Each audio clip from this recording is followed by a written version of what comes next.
Bam! Welcome to another hard-hitting episode of whatever the hell we're doing tonight. That's usually how it turns out. There it is. I Oh even damn! I got to turn my enough. down.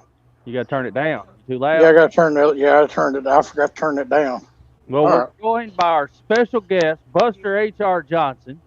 What's up, y'all? Not What's going much- on? Can y'all hear me good? Yeah, can you hear us? Yeah, I can hear you. What about you, Titanic? Can you hear me? I can hear you really good. Yeah, am I too loud? No louder than usual. Okay, well, you know I'm a screamer anyway. What's That's up, what I y'all? heard. Hey, I done told my old lady to be keeping them fucking secrets. You know what I'm saying? What's up, guys? I don't know. So, Cody Rhodes What- is in the what- ring. That's all I know. Man, yeah, I that's was all I know. watching, but I turned it off right before I logged on, dude. I leave it on in the background and kind of watch, but once we go live, I don't get to hear a whole lot of what they're saying. I know we watched Trish turn heel earlier. That was a I didn't see it. I was listening to it. I was fucking with the computer, so. shitty ass forearm shot. I can tell you that. Hey, I knew something was going on because the look on her face when she come out. Becky's She had like, this weird look on her face. Becky's like, bitch, you got to hit me. She's like, You but I know, don't so. want to. I'd rather kiss you. Hey, that's a whole nother show right there. That's a do I whole need to nother movie. restart this show? Do I need to restart this damn show or what? Wow. I don't know, man. I don't know. I mean, what shit. kind of touching and hugging and kissing and stuff did we have at the beginning of the show? I don't know. Trish looked like she wanted to kiss her instead of hit her. That's all I'm saying. Hey, I mean, I'm down for that. I'd pay money for that. Shit, I'd pay $49.95 for it. That'll be over on Mandy Rose's OnlyFans. Get out. Hell, did you get any more on that than you do on Facebook with all her stuff? I don't know. From what I heard, it gets pretty risky. Well, she made 500. She made what? $500,000 after she got fired. I was I gonna heard- say, she made more than she was making at WWE. That's all I know. Hey, I seen a thing where she actually wasn't making but about 150 grand a year at WWE now. Whether that's the truth or not, to me that seems awful low for as long as she's been there. Yeah, and for the fact that she was champion, that is kind You of know. a shitty deal. But at the same time, I think she was still under a developmental type contract, not a main roster contract too. So it could very well be somewhere close to that.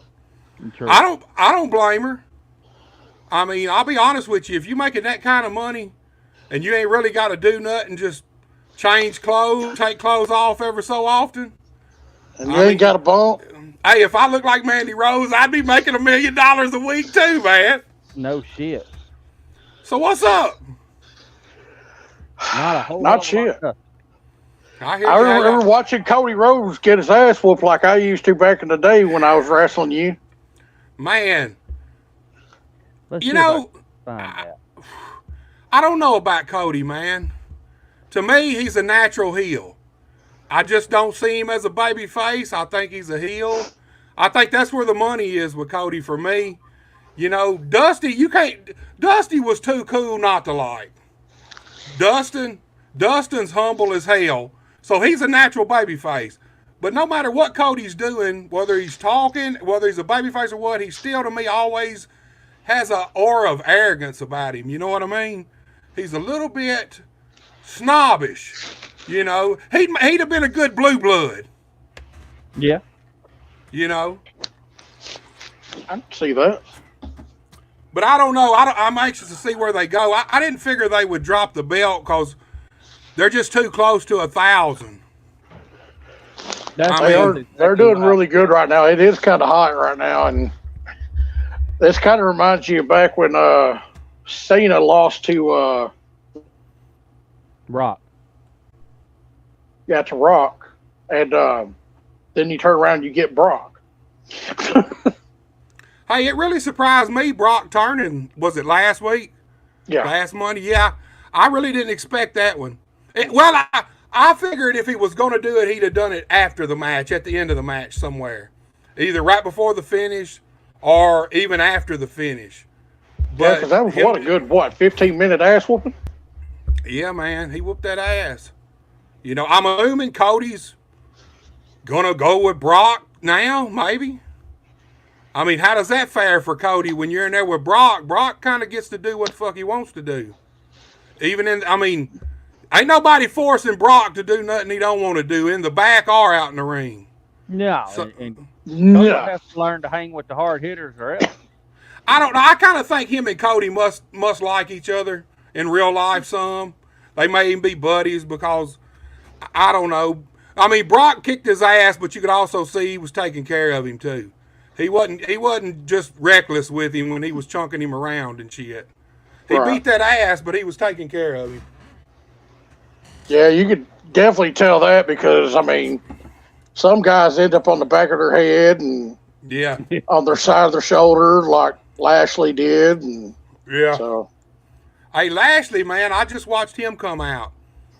Man, that fucking dude, if you ever had a guy that looked like the champion, he's it. You know what I mean? I mean, to Exactly. me, even over Brock, is you just going on appearance, yeah. fuck, it's hard to look better than Lashley looks. I mean, it's Yeah. as simple as that. That fucking dude. And it's crazy, you know, he's our age and he looks like that way. Yeah, he's a badass dude. He's in better shape now, I think, than he was when he was younger. You know, I he agree. is, dude. So let's get to the hard-hitting question. Go on, ask him.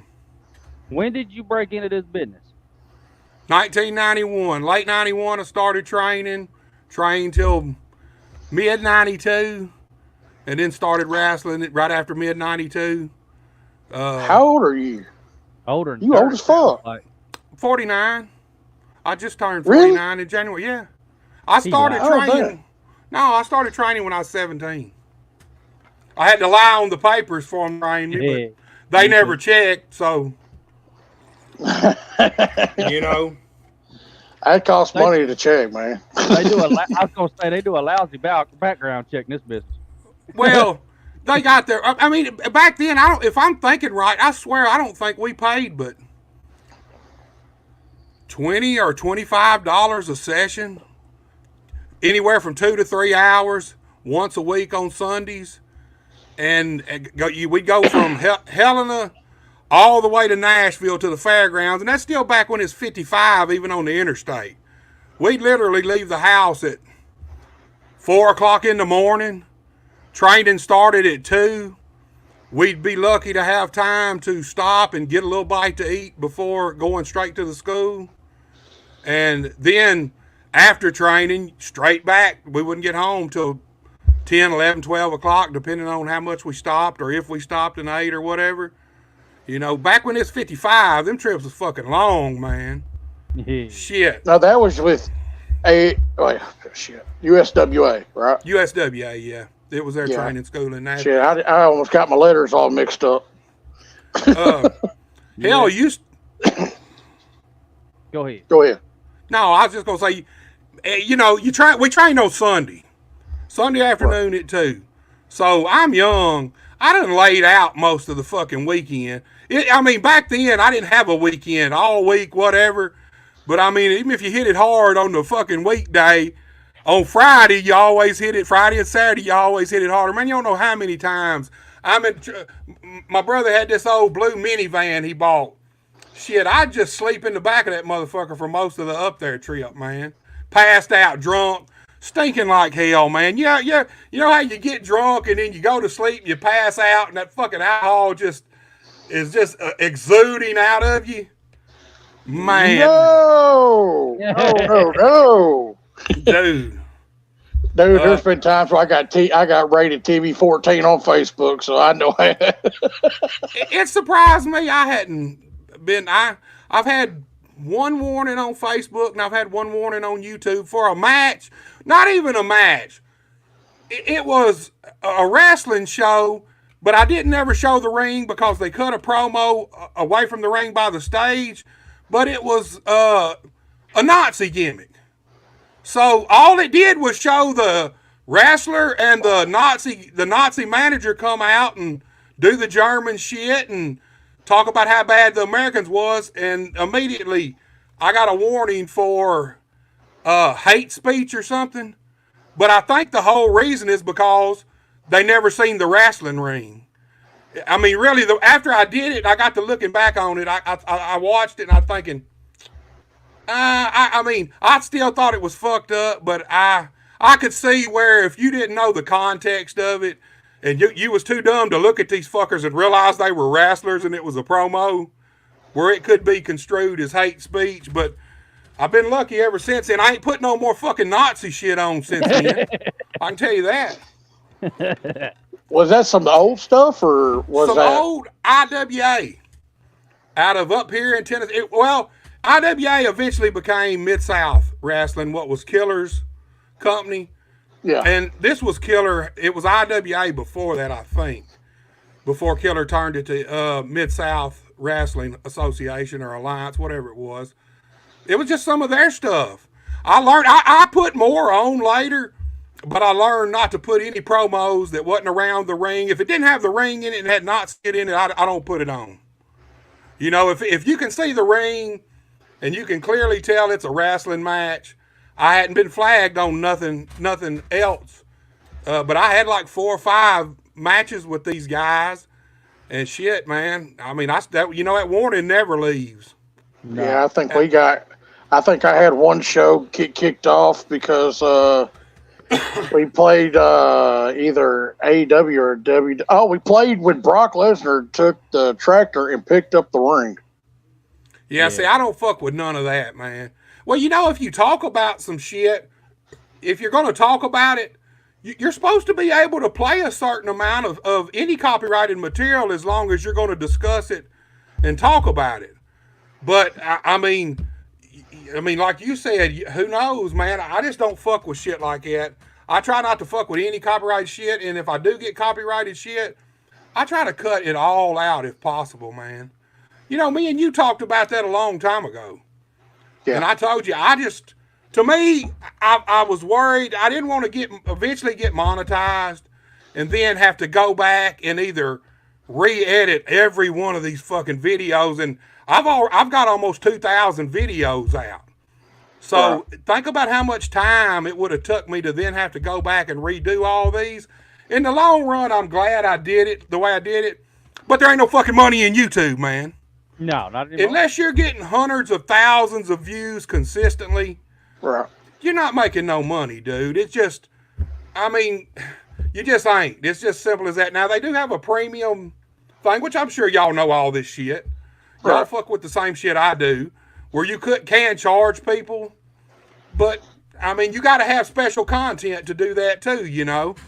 And then you can't put it on for 30 days. If you charge people for some perk content, then you can't then just turn around a week later and put it out for free, because they're going to learn real quick, well, I can just wait a week and watch it and not pay for it.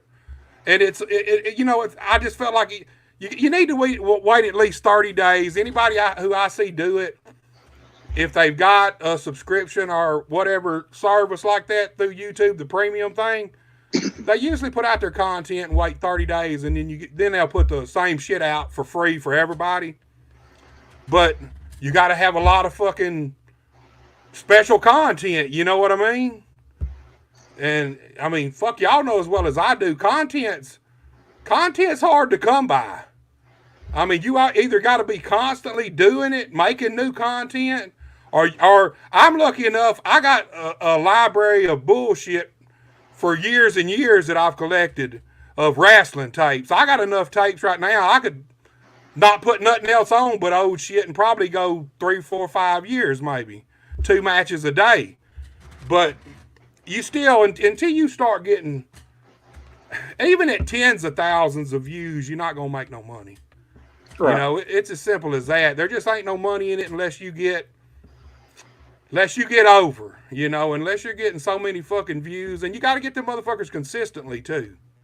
Right. You know, and it's hard, dude. YouTube's hard. You can put shit out on Facebook and it's liable to get 500 views, but most people don't realize that Facebook, if you put something out and someone just stops on the thumbnail for 3 seconds, it counts as a view, whether they click it or watch it. So when I first started, I was putting shit on Facebook, and the same videos, I could get 300 or 400 views on Facebook. When you put them to YouTube, you're lucky to get 10% of that. Right. And I mean, it just are. There's a lot of people that will not go subscribe to YouTube, especially old people, because they still think they have to pay. Yeah. You know, I run into people at these shows all the time, old people, that I tell them they want to know, well, how can I get on your stuff? And I tell them, oh no, I can't do YouTube. I can't pay for nothing like that. And then you tell them, man, it's free. And then they're like, well, here, get me on there on their own phones. And I mean, you don't know how many subscribers I've got from people just like that, old people that thought they had to pay. You know, there's a lot of people out there that still think you have to pay to subscribe to YouTube on things. So it's hard, man. It's fucking hard. I'll be honest with you. You got to be careful what you put on Facebook too. Yeah.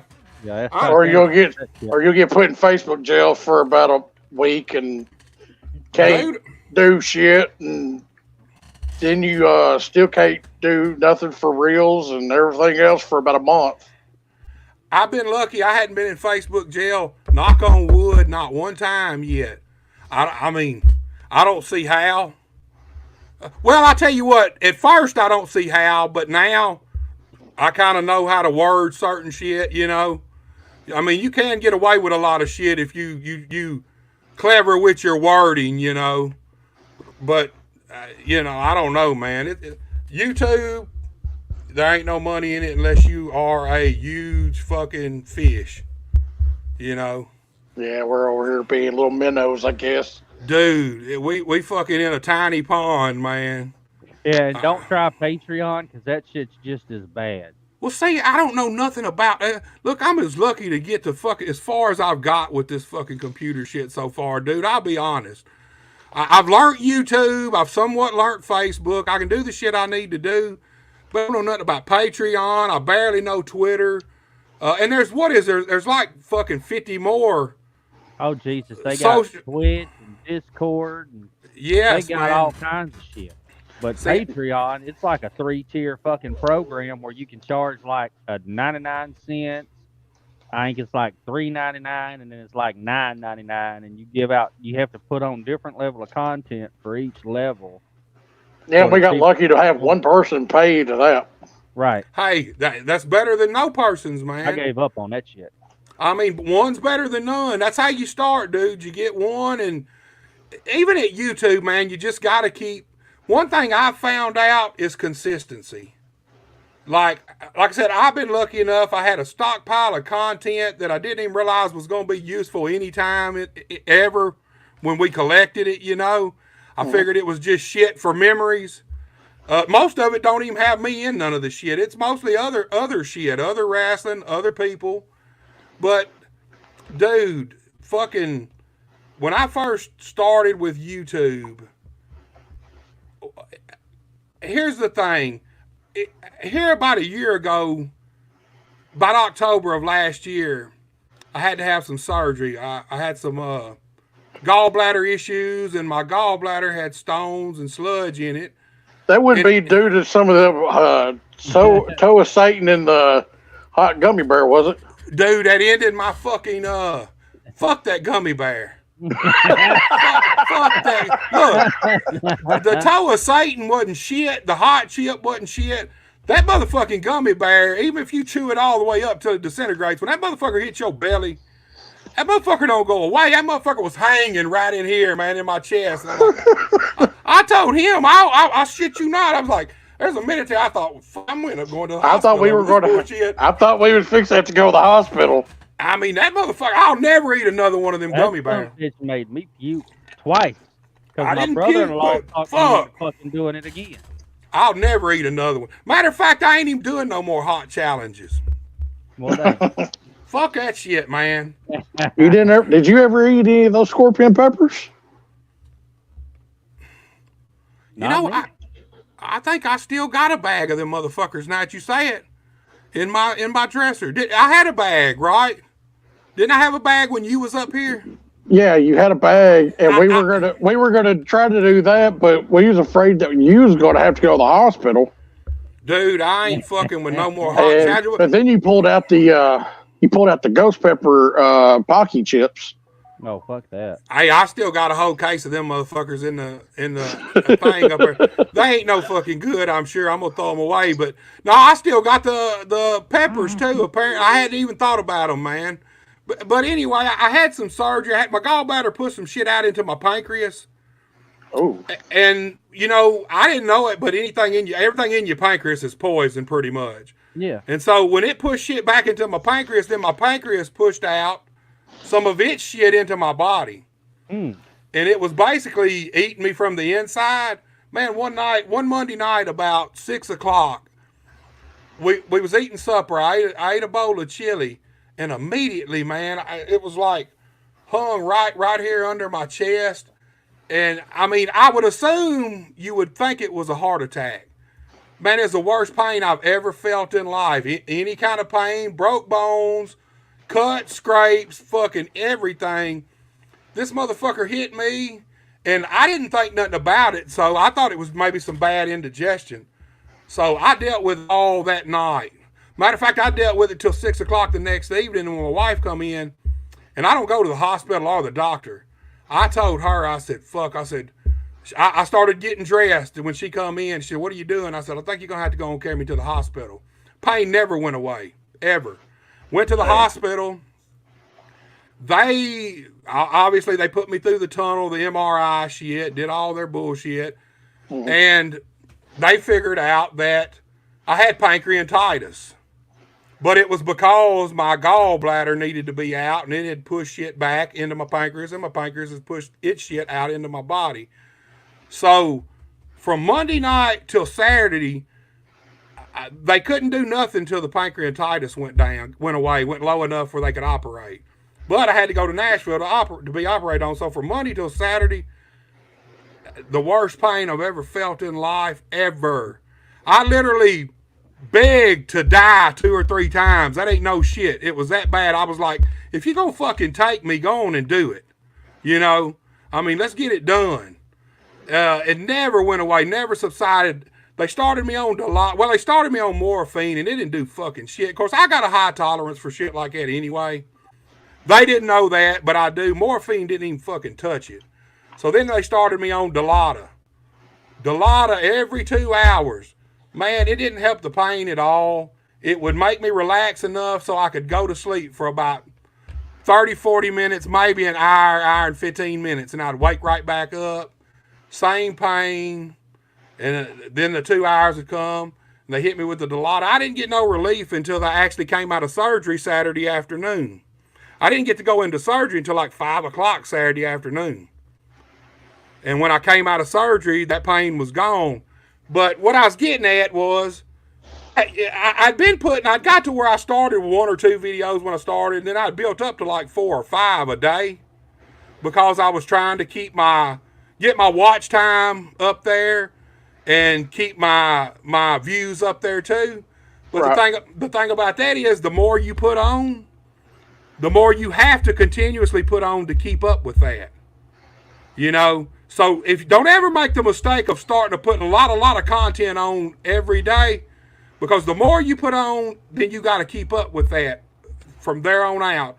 But the surgery, when I got sick, I couldn't put no videos on. I had a stockpile that they would already automatically come on, and I was putting 4 or 5 videos a day on. When I got sick, I couldn't put none on, and it took me probably 3 total months, because when you deal with your gallbladder and shit, all that helps digest your food. So when you come out, when you don't got no gallbladder, man, your fucking gut be tore up. I didn't eat but 1 meal a day, sometimes barely a meal, for like 2 months straight. Lost like 50 pounds just because I couldn't eat, because everything I'd eat would run right through you, man. It'd make your stomach hurt and run immediately through you. And you just didn't want to eat. But the moral of the story is, it got me off of 5 videos a day, man. I about died, but no more 5 videos a day. So when I got well, I started back at 2 a day, and that's all I'm going to put on, period, because I figured out that, man, when you putting 4 or 5 videos a day and your numbers are way up there, and then you ain't putting none on, your shit's dropped down to 1 or 2 a day that you had set. Man, your numbers just plummet. And no more Yeah. I noticed when my numbers would go down when, after a surgery and I wasn't able to get to the shows, and They my will, numbers man. would drop. And every once in a while, you get that one match that'll give you about 1,000, 2,000, But other than that, I'm getting a few hundred views, and that's about it. Dude, I wish I could get a few hundred views per video. My videos, truthfully, I mean, like you said, you got them anomalies you put out there that get 1,000 views in a week or two. But I probably average, I'd say each video on it, and some don't get this, but if you average them all out, I'd say about 50 views a video. Now, I remember your one of your first videos from I think it was EIW. It hit pretty hard, pretty quick. I've had a few like it. I think it was like your first one that went over 1,000. I think that was Cameron McGraw and maybe Kid Wrestling. I think that was my first video to break 1,000 views. But I will tell you this, the girls' matches always do better than the guys' matches. I have noticed that. Always. It don't matter. If you got a girl beat the shit out of a guy, that'll do pretty good for you too. Yes, the girls always do better than the guys, no matter what the match is like. They always do better. And I'll tell you something else I learned too. All right, when I first started, I was recording some NWF, and they had a tag team tournament. Yes. Man, look, I'm going to be there this weekend, but the shittiest fucking show ever. Look, there was a match between Chris Day and Blazer. Yeah. Going against the Forsaken, TJ Wells. And, TJ Wells and that guy that looked like Ed from 90 Day Fiance that wrestled in that death match. Damian Rage. Dude, that was really my first video. I learned right then that extremely shitty matches can get you a lot of views too, man. Hey, dude, I milked that motherfucker for all it was worth, dude. I remember calling you one time. I said, dude, this video for him being so horrible, it's drawing a lot of people. And he goes, yeah, that ain't the kind of views I really wanted, but I'll take them. Hey. All right, if that's the case, we need to get a hold of Christian Cross. We need that fucking purge match that they put on so we can put it on shit. YouTube. That was the shittiest fucking match I ever seen. Dude, the worst it is, and it's got to be bad too. It just can't be normal shitty. It's got to be. When you watch that motherfucker, it's like a car crash. You just can't turn away. Yeah. And you want to. It's like a killer match. You want to call people and say, "Hey, watch this bullshit right here, man." And they do. Man, that motherfucker stayed on for like 3 days. That motherfucker, people commenting, and I started getting a little heat. It's like, why you even put this on here? And I'm like, I'm just gonna shut up. I ain't gonna get involved because I'm getting them views, man. Hey, that's the day I learned. A YouTube view is a YouTube view. For me, I mean, the guys in the match might not like it, but hey, I'm in the YouTube business. Look, here's the thing. Any publicity is good publicity. We made that fact known, 2 or 3 weeks ago here on the show. It doesn't matter if it's good publicity, bad publicity. Any publicity in this business is good publicity. Okay, so I don't know if you've heard about this. So I had someone had posted about Gary Nations being at this little con thing that they were doing in West Plains, Missouri. Well, I just put a little laughing emoji on there because it was on a French page. Well, the dude ends up messaging me that runs the place, runs the thing. No shit. And he's putting on a show in September 24th in West Plains. Somebody needs to be there. So he turns around, he messages me and asks me what was up with the laughing emoji on Jeff's page. And I'm like, well, Jeff's a friend of mine, so it's nothing against him. I said it ain't nothing. I said it ain't nothing against the company. I said, but I'm going to tell you right now, Gary Nation's going to no show you. Did he show up? Go ahead and finish. No, he didn't show up. He ain't showed up for none of the bookings around here either. That's what I was finna ask you. Wasn't he on a card for the AWA a couple weeks ago? Did he show up for that, or He showed that, and then he was supposed to do one for Outsider in Leechville, and he showed that one too. That. I was wondering about that one too. I seen the flyer for it. When I seen him on it, I was like, "Why do they keep booking him?" Well, let me tell you something. As soon as I posted that reel, Angela contacted me, and she's like, "Are you running this show?" And I'm like, "Hell no!" What? I ain't pulling no April Fool's joke. I ain't booking this dude. Look, he joined. See, I can't control who joins my group until after they do. Yeah. It used to, you could. Used to, there was a little criteria, and I could actually see the people wanting to join and I had to let them join. Mm-hmm. But then it wasn't long. I mean, it's already been that way a couple years now. Wasn't long after that, YouTube changed, or Facebook changed it. So he joined my group a couple months ago. And the first person, guess who the first person hit me with a message was? Go ahead. Angela. Yep. Dude, these two have been apart since what, the mid-90s? Yeah. How the hell do they still hate each other? Dude, she went live earlier today. Ooh, I ain't seen while I was at work, and she's like, "Who turns on the damn road as soon as I do?" That's right, that crazy motherfucker. I hadn't seen that, but that's an ongoing thing. I know. Her and her neighbor. Mm-hmm. There's one next door, and then the ones across the street. I do see them pretty regular. Her making posts about them people. So. And she's constantly posting about Gary all the time. That's what I'm saying. You ain't been together in fucking 30 years. What the fuck? I mean, you'd figure they'd be so far apart from each other that they wouldn't give a shit. Who you think's in love with who still? Yes.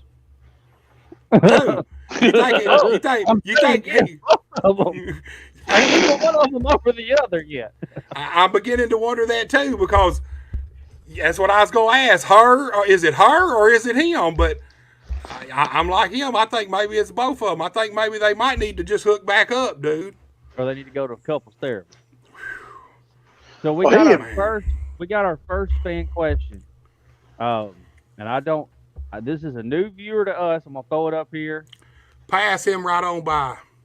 Pass him right on by? He gets no play from me. Look, this dude here is fucking... He been talking shit, and it was funny at first. And see, I've got him blocked, so I don't see none of his shit.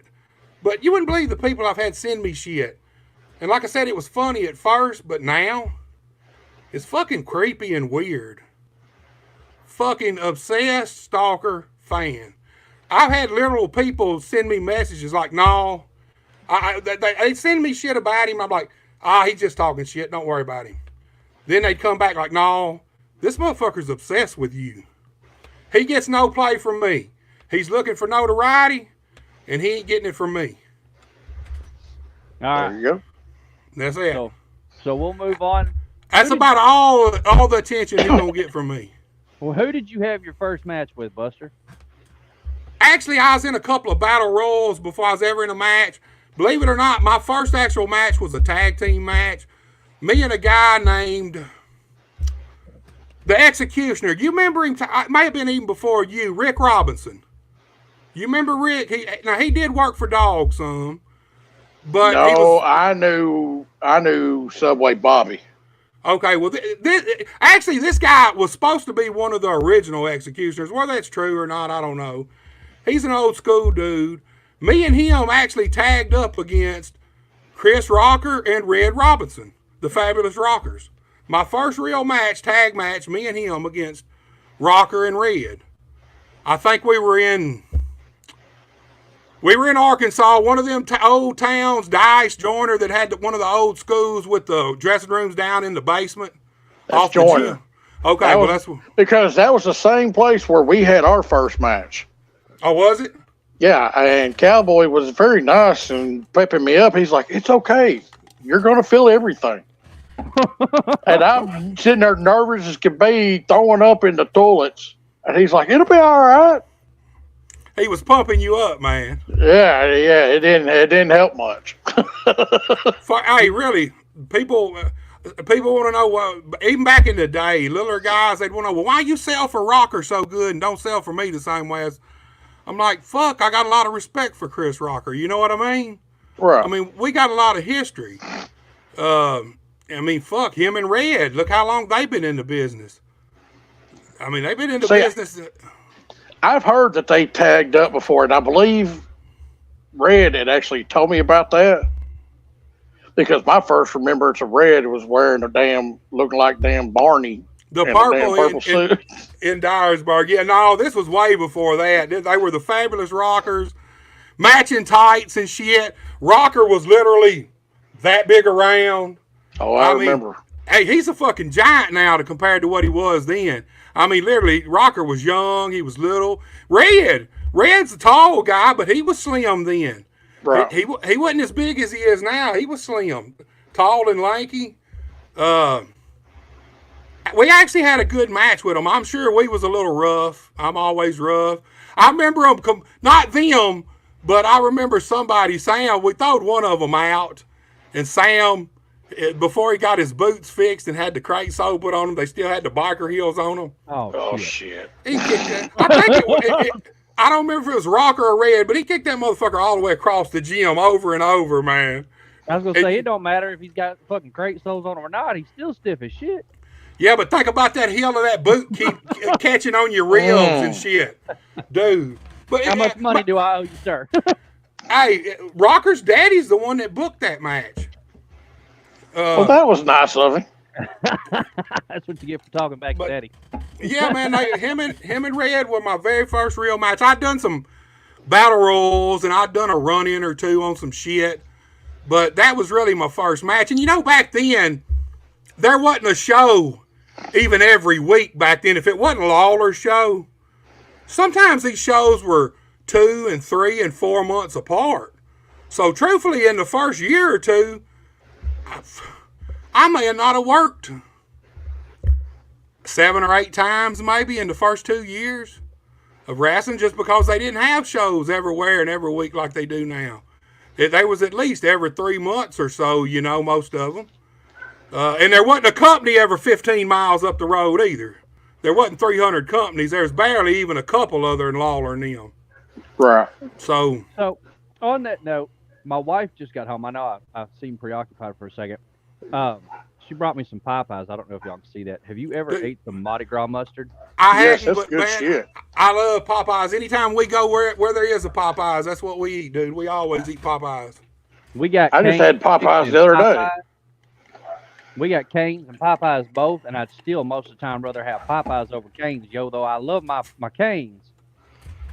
Popeyes is still better. I like Popeyes myself, man. That's a good road trip food. Yeah. That's what we eat when we go to motels. We get Popeyes, get a meal so everybody can eat, and then shit about 2 o'clock in the morning, whatever's left, I wake up and knock that shit out. You know what I mean? Right.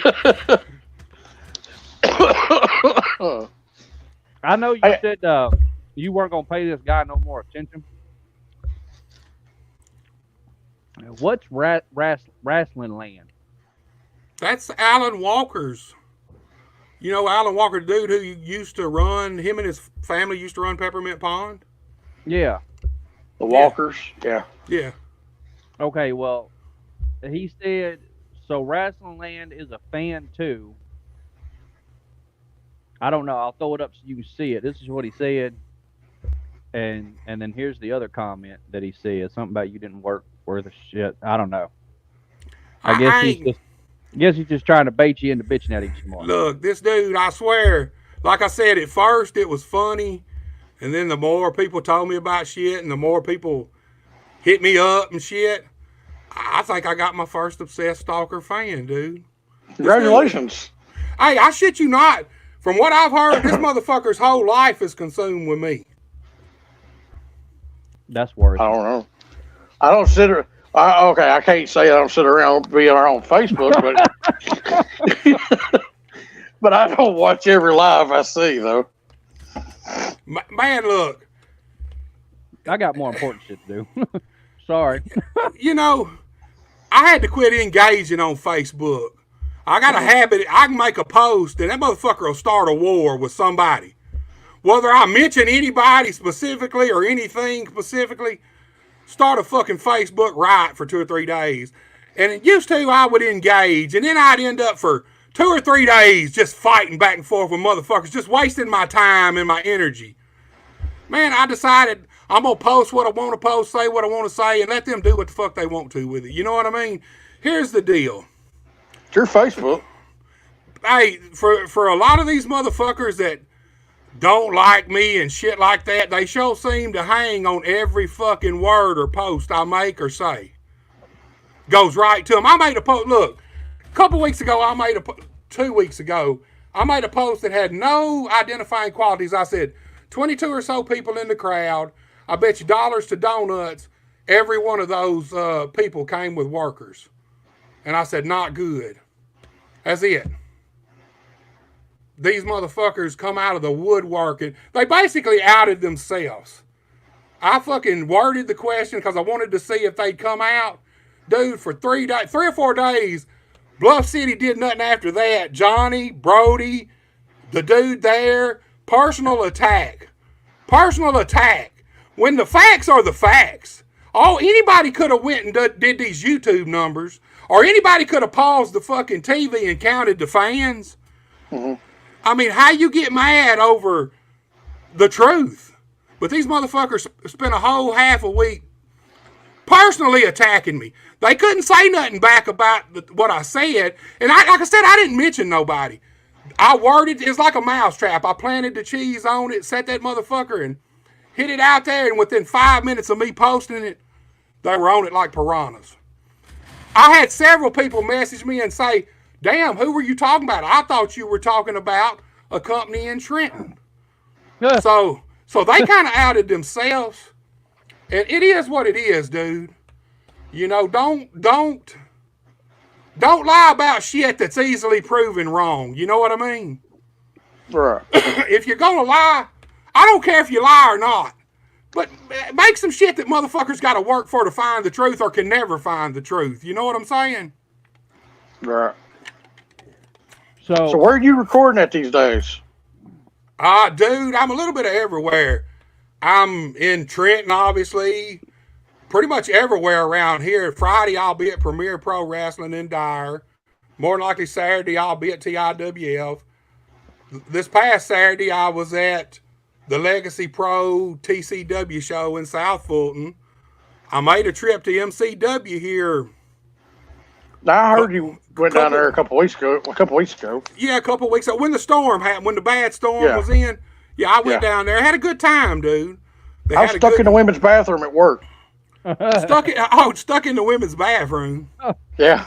Now, come on, you got to give us more than that. You said it, so we got to know, man. All right. So we're getting ready so we get off at 7:30 right now, and we're going to clock out. Well, I'm the last person in line, and you got a couple of people going out. Well, then the thing hit their phone, and they come running back in, and they're like, "Take cover." Okay, well, the bathrooms are built to be a storm shelter plus our locker rooms. Ah, I got you. So they just started running. They followed the woman. She was heading into the women's bathroom, so we just followed her. I just grabbed a seat on one of the toilets and stayed there until it was time to clear. So basically, you just lounged around on the shitter, huh? Well, I mean, you know, if shit would have went down, I mean, at least I'm there already. I'm sure the women's bathroom was a hell of a lot cleaner than the fucking men's. So That's probably the good reason why we went there. Hey, you did right on that. And sitting around in the dude's bathroom in the pissy floor, shit all over the toilet, man. Ain't no telling what else, man. So you Yeah. were talking about all the shows that are out there today. Out of all the ones you've been to, recorded at, which ones have you enjoyed the most?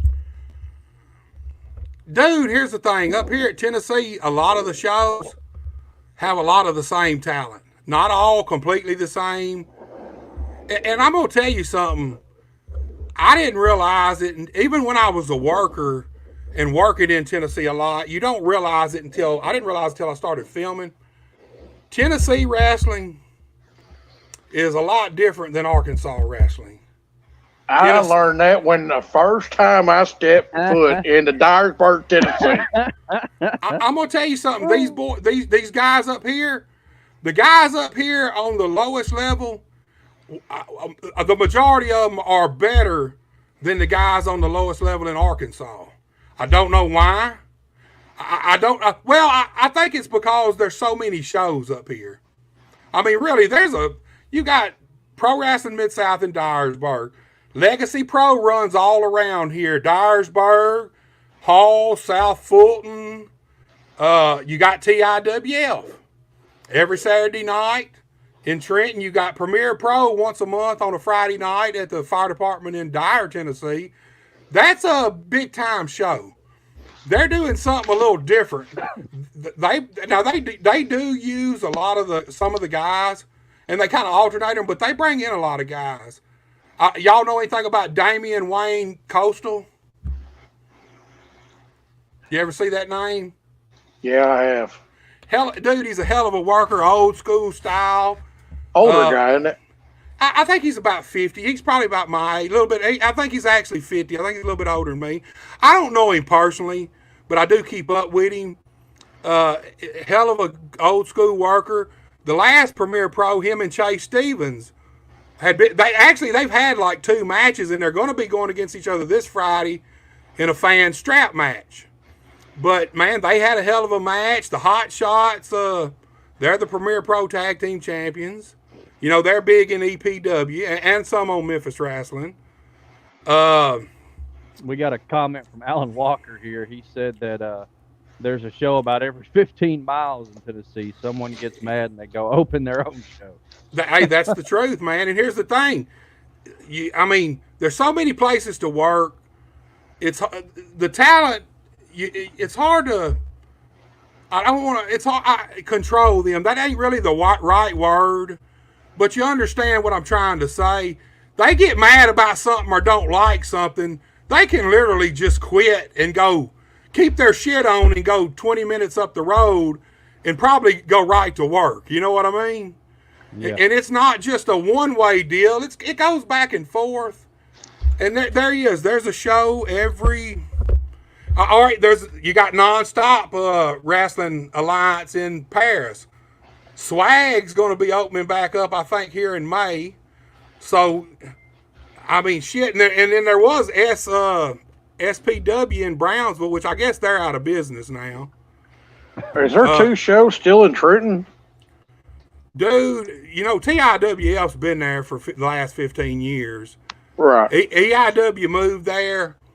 They hadn't had a show in maybe 3 weeks now, maybe a month. They're going through some kind of changes. I don't know exactly what's going on. They're keeping it tight-lipped. I don't know if they've actually sold the company and they're waiting to maybe reopen it under a different name. Or I don't really know. It could be shut down for good. I just don't know, dude. That's one thing. At the very end of it, Derek and Rocker were kind of. Yeah, I was about to say, I saw a flyer that said pro wrestling, and I did. Yeah, and I went by there on the way to Trenton like 2 Saturdays ago, and everything EIW had been removed. All the banners, the decals on the windows had been scraped off. The ring and stuff still in there, chairs, everything still like it's supposed to be, but everything EIW was gone. So, I mean, I don't know, dude. I'm assuming surely they're going to open back up. You know, I did hear, I actually went there a month or so ago. Legacy had a joint show with EIW. and I went there and filmed that show. And Derek told me that they were actively looking for another building somewhere. I don't know where. He didn't say where, but I think they're wanting to change buildings at the least. So I guess time will tell. I guess we'll have to wait and see, man. You know? Yeah, I knew at one time I had both of them going at the same time, and they were both drawing pretty good from what I could see. Man, EIW, they opened up last January about, I want to say January, somewhere around the middle of January, January 15th or something. And, man, they packed the house for months and months and months. And then talent kind of just started leaving and going other places, and it kind of just started going downhill, you know. And even the last time I was there probably was maybe 40 people. So I think, like I said, if they hadn't really sold the company to somebody else, then obviously I feel like they're trying to get away from the EIW name and kind of at least rebrand themselves, which probably a good thing to do right now. I like EIW. Look, I started down in Arkansas with NWF. It was the first show I ever filmed. Right. But when I got up here and hooked up with EIW, I stuck with EIW for about a year and a half straight, pretty much every week, you know. At the old building in New Bern, moved up here with them into the new building. The one problem with the new building when they moved to Trenton is just too small. I mean, I'll be honest with you, man, you might get 115 people in there comfortably. Might. Is that airplane hangar looking building? No, that's TIWF. Okay. The EIW building actually looks like an old strip mall store almost. When I say old, right? Like it's the biggest store on its block there. That building, but all the buildings are attached too. You know what I mean? Yeah. And when you look at it from the outside, it's old, kind of run down. And like I said, they drawed killer. They packed the house week after week after week for months and months and months and months. And I guess, you know, like I said, when the talent starts leaving, you know, the fans do too. I mean, most of the time, if too much good talent leaves, the fans go with them, or they just go home, you know. Right. But Derek, like I said, the last time I was there, Derek was kind of running the show. And they had Tim Grind there. They had his son. Of course, Dale Tucker was there. Mike Anthony was there the night I was there. Him and Dale Tucker had a hell of a match. So they're bringing in, if it opens up and Derek's still in charge, I look for him to have some higher level talent come in, you know. Not just the same guys every week, because that gets repetitive too. You know, you can have a killer show and still have all your talent, but when you start, like if you go through and I've got like almost 300 EIW matches, but if you go through from the first one and go all the way up, you'll start seeing matches repeat themselves. Sometimes 5 and 6 and 7 over a year and a half time, 6, 7 times a piece, sometimes even more. It's kind of like watching an MJF angle where they got to fight everybody to get to MJF or Jericho. Let me ask y'all something. MJF, is he as good a heel as everybody thinks he is, or is it just there ain't nobody else out there being a real heel? Y'all's thoughts? I'd plead the second.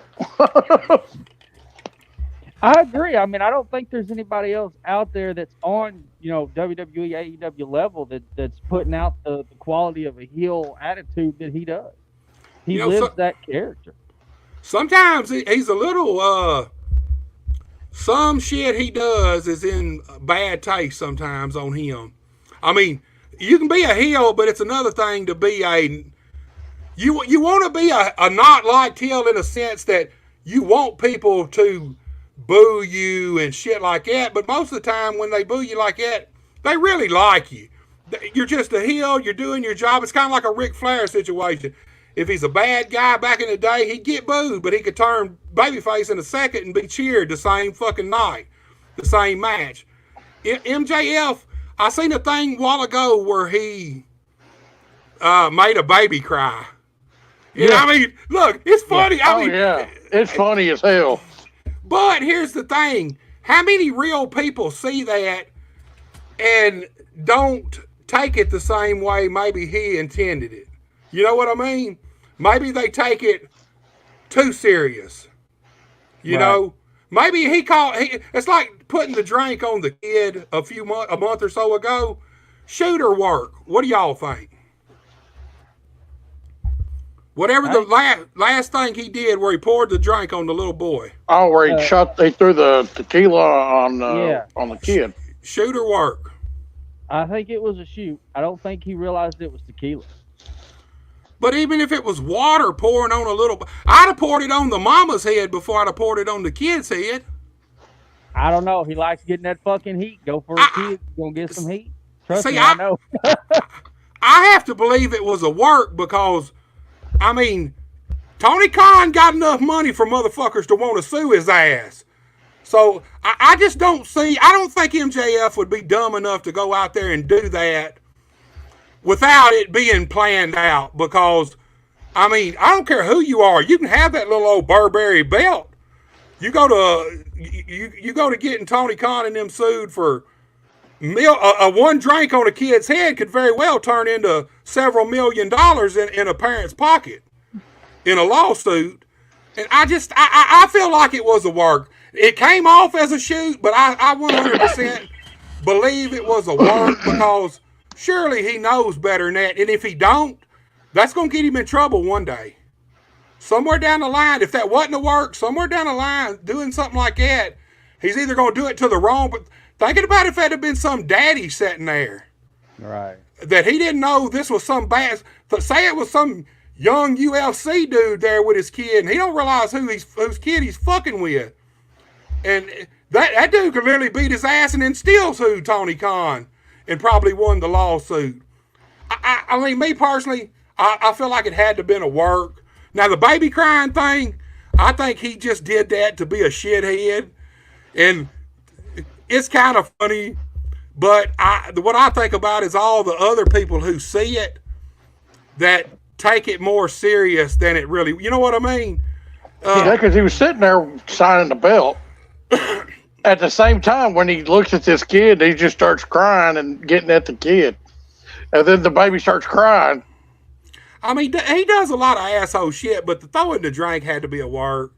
Surely it was. Surely it was somebody's kid or some friend of Tony Khan's or some friend of one of the workers that came to see the show. Had to be in, man. Here's the thing. If it was, they've done a real good job about keeping that part quiet. Because it's hard to keep any fucking thing quiet now, and that's what makes it seem like a shoot, I believe.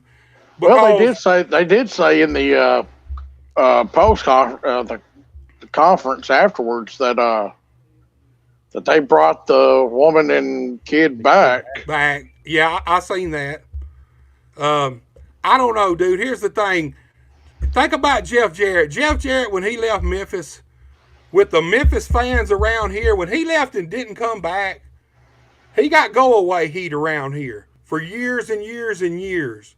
Years. He'd come back with the WWF and they'd run the Coliseum on matinee shows and shit.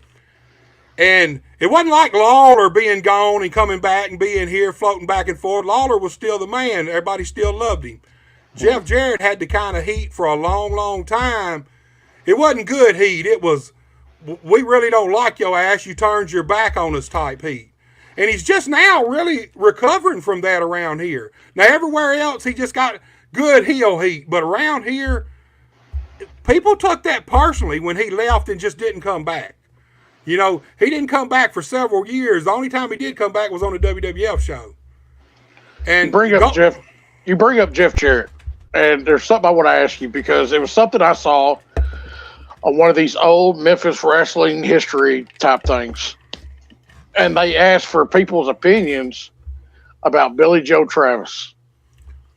How underrated was that guy? Man, I love Billy Joe. I'll be honest with you. I thought he was really underrated. He was always... Because he is so good. Billy Joe, from what I understand, we wasn't hangout buddies or nothing, but he was always super cool with me. Always treated me with the utmost respect. I've worked him a bunch of times. He's a hell of a fucking worker, man. He's kind of along the same lines as Tracy Smothers. Billy Joe is a working motherfucker, but I think a lot of times he was his own worst enemy. Highly underrated. That's the question? Yes. Yeah. In my opinion, super highly underrated. I've seen old shit when he first started where he actually was enhancement talent a few times here and there for WWF before Vince got it. So Billy Joe's had been around for a long time. Right. Highly underrated in my opinion, dude. One of the most underrated guys around. And a sweetheart of a dude in my opinion, man. I love Billy Joe. Yeah, it was funny that he is the only person to ever get arrested on live TV. I was there that day. That was good shit.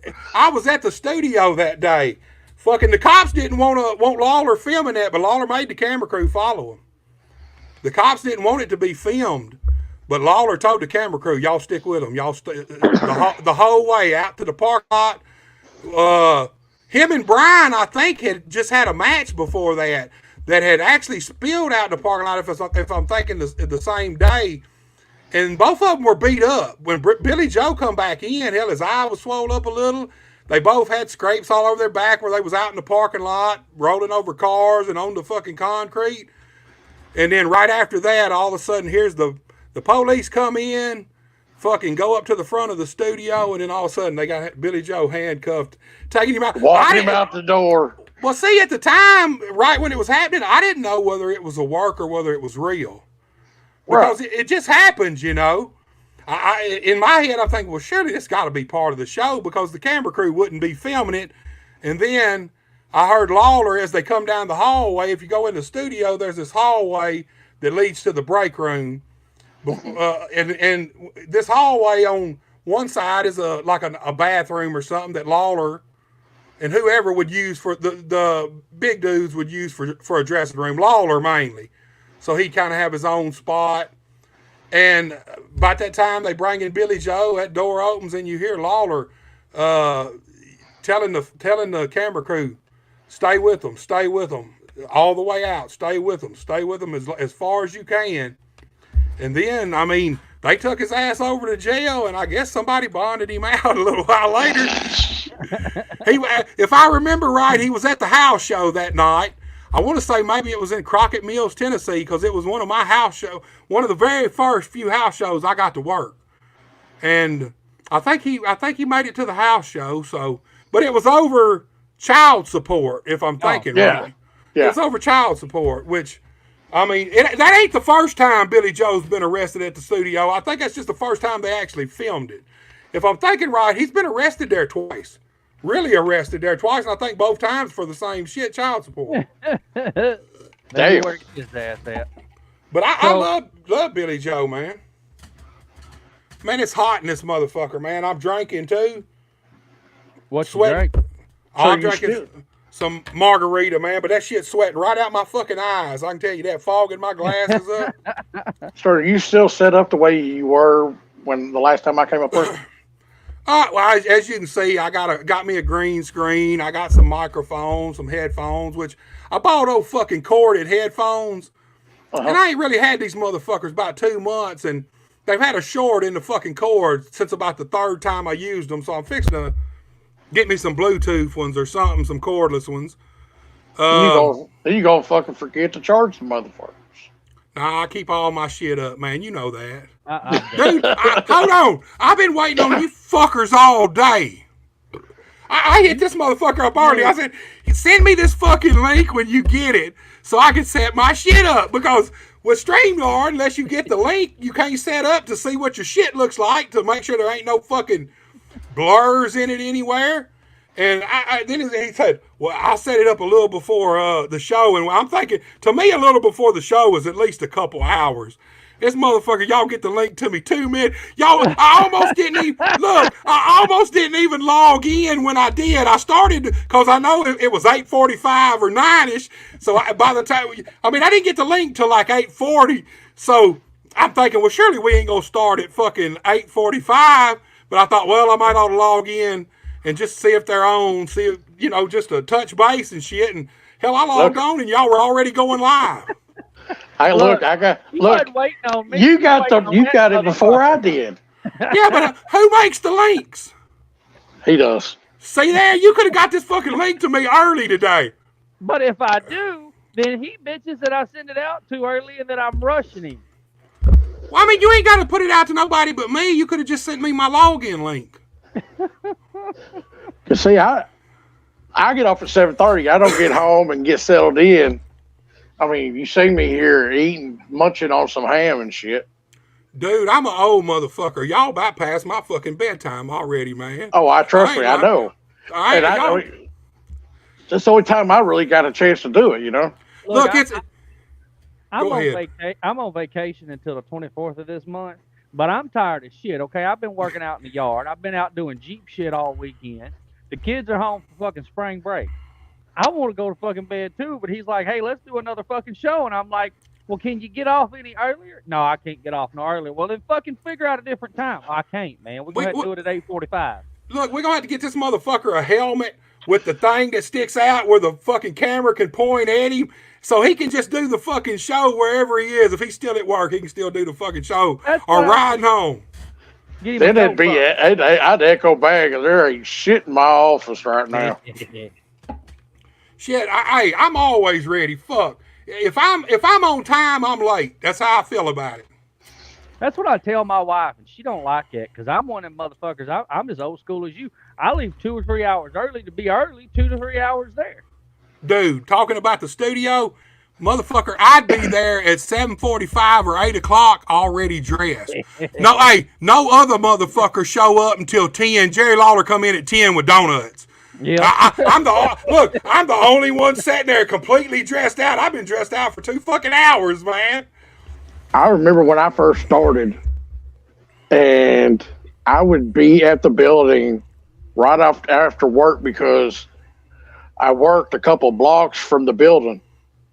So I'd come straight to the building about 3:30, 4 o'clock, jump in that shower that they had, and then get dressed and just sit around and wait.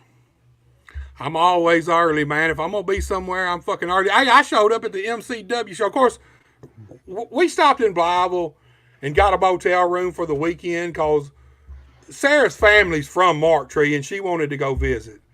So we took 2 vehicles and everything so they could go do what they wanted to do.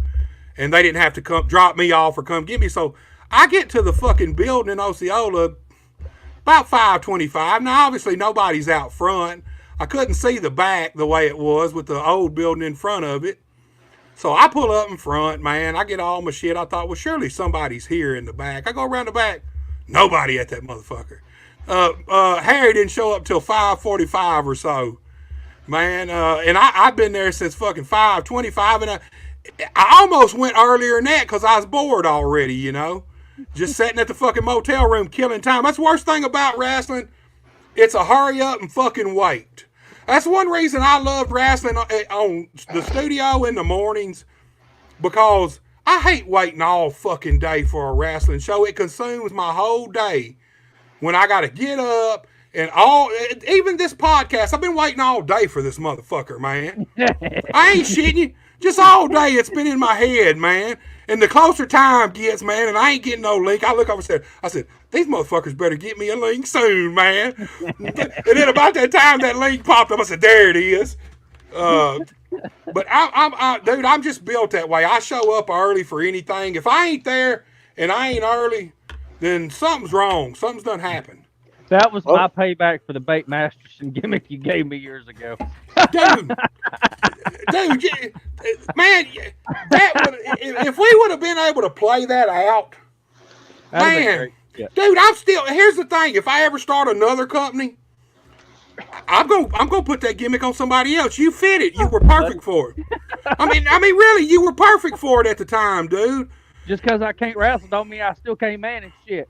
No, but I'm saying you were perfect for that. The Bate Masterson gimmick, the Right. whole idea about the rich kid, all this shit, starting out as a referee, and now I got money, and fuck refereeing, I'm a manager now. Man, I mean, really, we had some fun at those shows, man. You need to turn that air down. Hell yeah, turn that air down. I'm fucking sweating to Tell him death. he'll always be biscuit to me. My old lady says you'll always be biscuit to her. Oh shit! Hey, it's hard to break that, man, when you know somebody or Oh. something. Hey, all day I've been sitting around going, what am I going to call him? Am I going to call him Gabriel Divine? Or what am I calling him? And that's the reason I ain't said nothing so far, because I still hadn't made up my mind, you know. Did you turn it down? I'm burning. I Turn that can't motherfucker get down. people to quit calling me that shit. About There's 60. still people that used to go to the shows back in the day that still call me that shit when they see me when I'm back up there. Dude, it's hard to. I mean, for us, that's all I've ever known you as. Right. It's hard, dude. I mean, it's hard. I'm still Hellraiser to people who knew me as Right. Hellraiser. How You about know. my family calls your brother sexy? Like she says, We've been married for 20 years. my brother, he switched to Sam Dollar, but originally he was Mr. Sexy, so everybody always just called him Sexy. So to this day, motherfucker still, this motherfucker can go somewhere, and if it's anywhere around wrestling, somebody will yell out from around the corner or something, Sexy! And this old 67-year-old motherfucker turned around, you know? I'm like, it's kind of like being called kid. Being called something kid when you're young and starting out works. But when you hit 50, I mean, we got to do something with the kids. You can't be the Colorado kid at 50, man. I'm sorry. It's just simple as that. That's Yeah, I like the remember when we. Go I ahead. remember when we met up. We met him Bring me a in paper towel. New Bern, and I turned around. I was like, "Sexy," and he turned around. Ty, brother, what's going on? Yeah, man, people still call it just sexy. Even my old lady's family, see, they knew us as wrestlers before we got together. But no, I wasn't a rat. But so they always Nobody said that. look, they all still refer to him as sexy. Her mama's as old as he is. You talk to Sexy lately? How sexy? I'm like, man, get this shit right, man. Come on. Look, we look at Hellraiser. We know why you fell for Hellraiser. Cause I told her fucking ass too. There you go. I had the hood on and I did the scream, man. Yeah. What you talking about? I got Well, dragged in this. I know y'all got some questions, man. So surely y'all do. I know something's on your fucking mind, Titanic. I can see it. So if you want to ask it, ask it. Are you gonna No, I just keep on going back and forth looking at the TV. Hey, yeah, I do have a question though. Go on, spit it out. When was the last time you seen the chick with the ivy tattooed on her leg? Dude, I don't even know if we're still friends on Facebook anymore. You know, she kind of would not really keep in contact. Oh, I know who you're talking about. You're talking about $5, right? Yeah. Dude, I ain't seen that motherfucker since I left Mark Tree. Literally, she walk around Mark Tree. Who are you talking about? I was talking about Titanic's girl. I thought that's who he was talking about. Whoa. Hold on now. I think she told you for a pack of cigarettes, she'd give you a little, Hey, she didn't get that name $5 for nothing, man. that old Gok 3000 was going to get kicked in. There you go. Let's Hey, make- rats need loving too, man. You know this. Let's make sure we're in the prime time hour of this show, please. Hey, I hope to God YouTube ain't going to kick us off now. hey, I've been lucky so Right. far. I ain't got nobody kicked off of YouTube yet, man. I was So gonna say, as much as we've said and done on this fucking show, fuck it. you know, YouTube got a lot of fucking restrictions. I do know that much, No shit. but I get a lot of them. I've been lucky, man. Ever since I got that warning, and of course, you know that thing never goes away, and it ain't no another warning either. Once you get that motherfucker, you got it. There ain't no second warning. The second time, whatever it is a strike. Yeah. And I've been lucky. I ain't got no strikes yet, but I also don't put no Nazi shit out no more. No hate speech propaganda, man. That's a wrestling promo. One of the motherfuckers is wearing a wrestling mask. The motherfucker talking ain't, and he's got all the German shit on, but the dude next to him's blatantly got boots, knee pads, and a fucking wrestling mask on. I don't see who watched this shit and didn't know this was a fucking wrestling promo when all I put on is wrestling shit, you know? Well, there's that one time you put that Hitler kind of guy on there, I guess. Goddamn, man. Hey, no more Hitler for me, man. No more. You got to keep Vince McMahon off TV. It'll be all right. All right, Vince McMahon, what do y'all think, man? What do you think about him not only being back and basically pretty much being back in 100% control, but what do y'all think about the sale? I'm surprised that he actually did it. I'll say this, if it was 20 years ago, if he was 20 years younger, I don't think it would have happened. I just don't. Vince is... look, I'm going to tell you something. Did y'all ever check out how he positioned, not only positioned, but structured the stock to the WWE? This motherfucker seen this shit coming 25 years ago. He knew he knew when they went public he would end up in the position he was in one day. And he structured that stock so no matter what, they couldn't take control from him. No matter what, he had control. That fucking dude, I'm going to tell you something. He's like Jerry Jarrett. When Vince dies, it's going to be a fucking major loss for pro wrestling. He knows more about the business side of wrestling than I believe than the actual storylines and angles, you know. I'm not saying he ain't come up with some killer shit, but nobody knows the WWF or WWE like Vince McMahon knows it inside and out. He knows all the little secrets that nobody else knows. Nobody, not no Triple H. He's got a boss now. Yeah, but I heard that the way it's structured, technically, Ari's his boss, but he's actually higher up on the chain than Dana White is in the company. Yeah, it's Ari. Then Vince is the executive director. Something like that. Or something like that. He's some executive. And then you got Dana's the president of UFC, and Nick Khan is the president of WWE. WWE, yeah. So them two are the same. What do y'all think it's going to work out like? I feel like they didn't completely sell the whole thing to him. I think creative stuff's going to change. Yeah. But they didn't sell the whole. They sold control and interest. Vince and his people, I think, still own 49%, or Vince does, and they own 51%. Now, it's the same deal Jerry Lawler and Jerry Jarrett had. For years and years, Jerry Jarrett had the control and interest until he got ready to get out and then sold it out to Lawler. But, I feel like Vince knows that his time, not just in wrestling, but his time period, is coming to an end within the next. I mean, in his head, he's probably figuring he'll be lucky if he gets 10 more years. Lives 10 more years.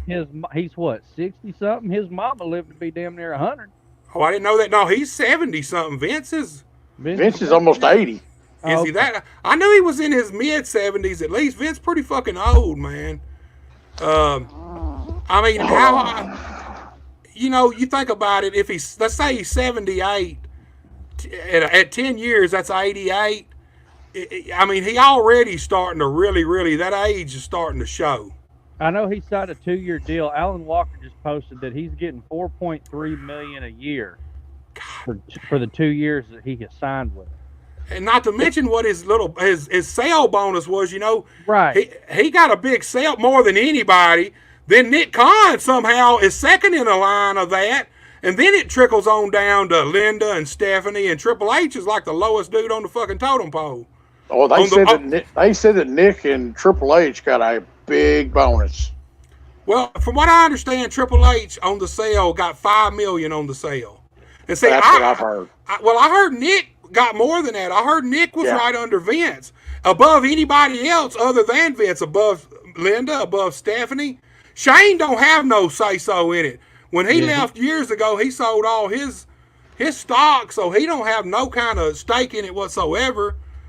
And I just don't know, man. They're going to keep him around. They got to keep Vince around a long time because, like I said, they need to learn all the secrets he's got, as many as they possibly can about that business.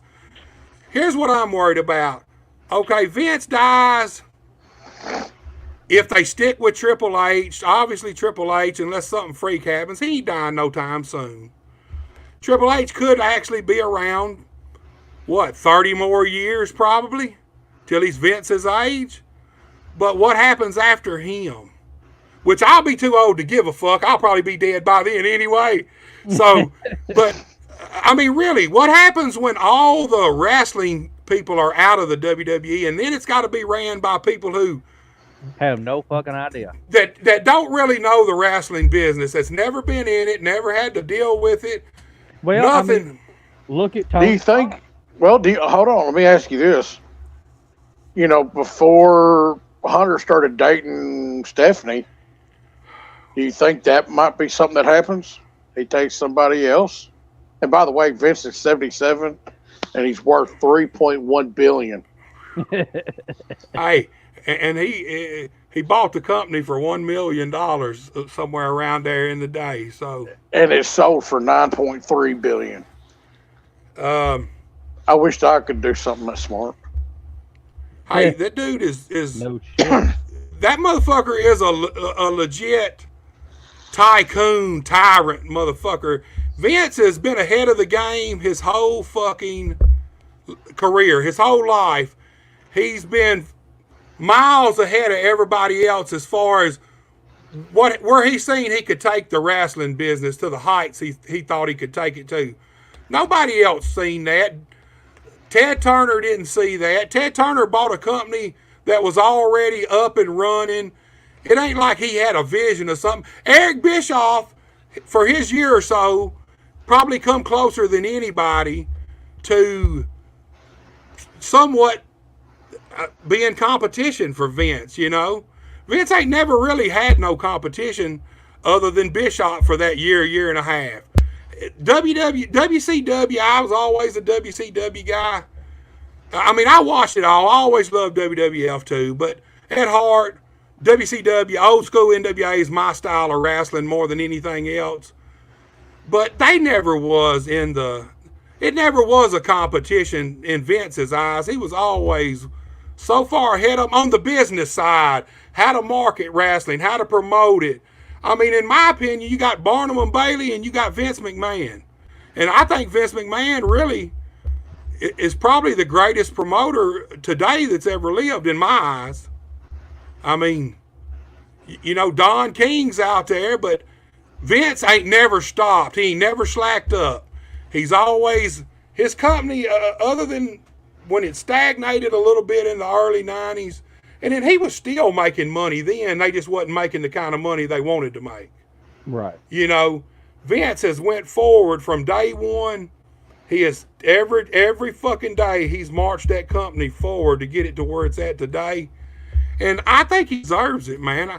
I wouldn't turn down. Now, here's the thing. If I had, say Vince had grandkids that were 20 years old, in the wrestling business, trying to, say Triple H and Stephanie's kids were old enough to be breaking in the business and stuff, he might not would have sold it. I mean, who knows about that? Who knows how that would play on his mind?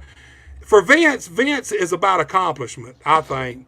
And he can't get no bigger accomplishment than what he just did. You can't, I mean, buying something for $1 million and then, 35, 40 years, turn it into 9 point some odd billion dollars. I mean, that's a bad motherfucker, man. I find it funny you were talking about what Shane McMahon got. Alan Walker said all Shane got was a torn quad. Man, I couldn't help but share that. dude. First of all, Shane's too goddamn old to be coming out doing that fucking dance anyway. I ain't so sure he didn't roll his fucking ankle on the way down the ramp doing that fucking dance. I shit you not. When he first come out, I thought his ankle rolled a little bit. Because if you notice, he stutter stepped for a second. And then he kind of got back on track. I think it started there. That motherfucker should have turned around right then and just went back to the dressing room. Something bad's fixing to happen.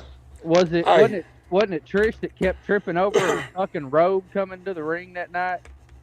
One of them kept tripping over the robe. I can't remember who the fuck it was. See, I didn't watch. I had it on. Of course, I didn't get to watch it until like 2:00 Saturday night or early Sunday morning. Yeah, I was at a show, and first thing I do is come in and work on videos. Right. And so sometimes it's 3 or 4 o'clock in the morning before I get done making up the videos that'll start coming out Monday. But I started it and kind of, I'll be honest with you, I don't watch a lot of WWE anymore. Look, even WrestleMania sitting at home, it was fucking exhausting. It's too fucking long. Look, Sunday, I kicked in to watch Saturday night's part.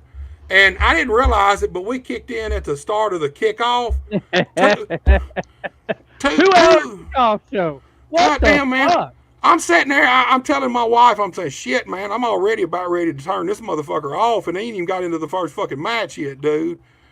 It's exhausting. It's too fucking long for me. And I'm definitely not going to sit in an arena for 10 fucking hours for a wrestling show. I don't give a fuck who's on the card. I just don't, man. I'm too old to give a shit about that, man. I'm gonna sit right at home with the best seat in the house. It was exhausting time it was over. We were dozing off by the main house. Dude, I think they ought to go back to one night, make it 4 fucking hours, pick the pace up, shorten some of these fucking entrances up. I'm all for a cool entrance, but goddamn, some of these fucking entrances take 5 minutes apiece. I mean, if you got John Cena was the quickest fucking entrance, and that's just because his ass ran to the ring, and then he was blowed up by the time he got there. And I thank God he did run to the ring, man, because everybody else took forever, man. It's like watching Undertaker. Okay, did y'all hear the thing that Gangrel and Christian was supposed to have been there, and they were going to do a brood? Man, I wish they had have. I do. Yes, I really was looking forward to that. Edge always has some elaborate entrances now, but man, the one they did this year is not one of my favorites. I would have much rather heard that brood music, that fucking evil ass rah rah shit, and that fire and them come up and the Gangrel with the goblet of blood, you know. The only thing different I would have done is I would have put Edge front and center. I would have gave him Gangrel's spot with the goblet and had Gangrel and Christian on the sides where Gangrel used to be the center. But I would have rather seen that than what we seen. I do think the wings on the outfit for Edge is kind of cool, but that fucking helmet was just ugly. What the fuck was the point of it? I seen where people was talking about Edge come out dressed like a disco ball from hell, and that's pretty much what it looked like, you know. I didn't even think about it. All that mirror shit and all that red and flames and shit bouncing off of it is exactly what it looked like, you know. That would have been a good gimmick for Hellraiser. Hey, well, dude, this ain't no bullshit. Look, I've told this before. Bam Bam Bigelow, the flame suit. Yeah. 3 fucking weeks before he come up with that, I walk into Sam's gym in Helena, and I got my black and red suit in, and I was just trying to think of something that I could get it airbrushed and would dress it up. And I go in the gym and I tell him, I said, man, I've been thinking about this fucking suit. I said, what do you think some flames would look like all over it?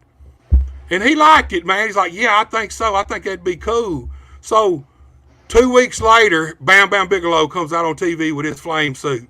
and man, I'm sitting there. I called Sam, and I'm like, well, fuck that up. Fuck, we can't do that now. Motherfucker done stole my idea. But no shit, 2 to 3 weeks before he showed up with it, I had that idea and just wasn't quick enough on the draw. And then after he done it, it ain't like I could go do a theme suit and come out and, you know, everybody gonna be like, this motherfucker here thinks he's Bam Bam Bigelow trying to copy his shit. Dude, that's the way wrestling works, man. If you got a good idea, you better jump on that motherfucker. He didn't get it from me, but somewhere somebody was thinking the same kind of shit I was, you know. With the Hellraiser, Motley wanted me to, he said, well, if you're going to be called Hellraiser, you should wear a pinhead mask. And I'm like, no, I'm not that kind of Hellraiser. I'm a beer drinking, bar fighting, hell raising Hellraiser, you know.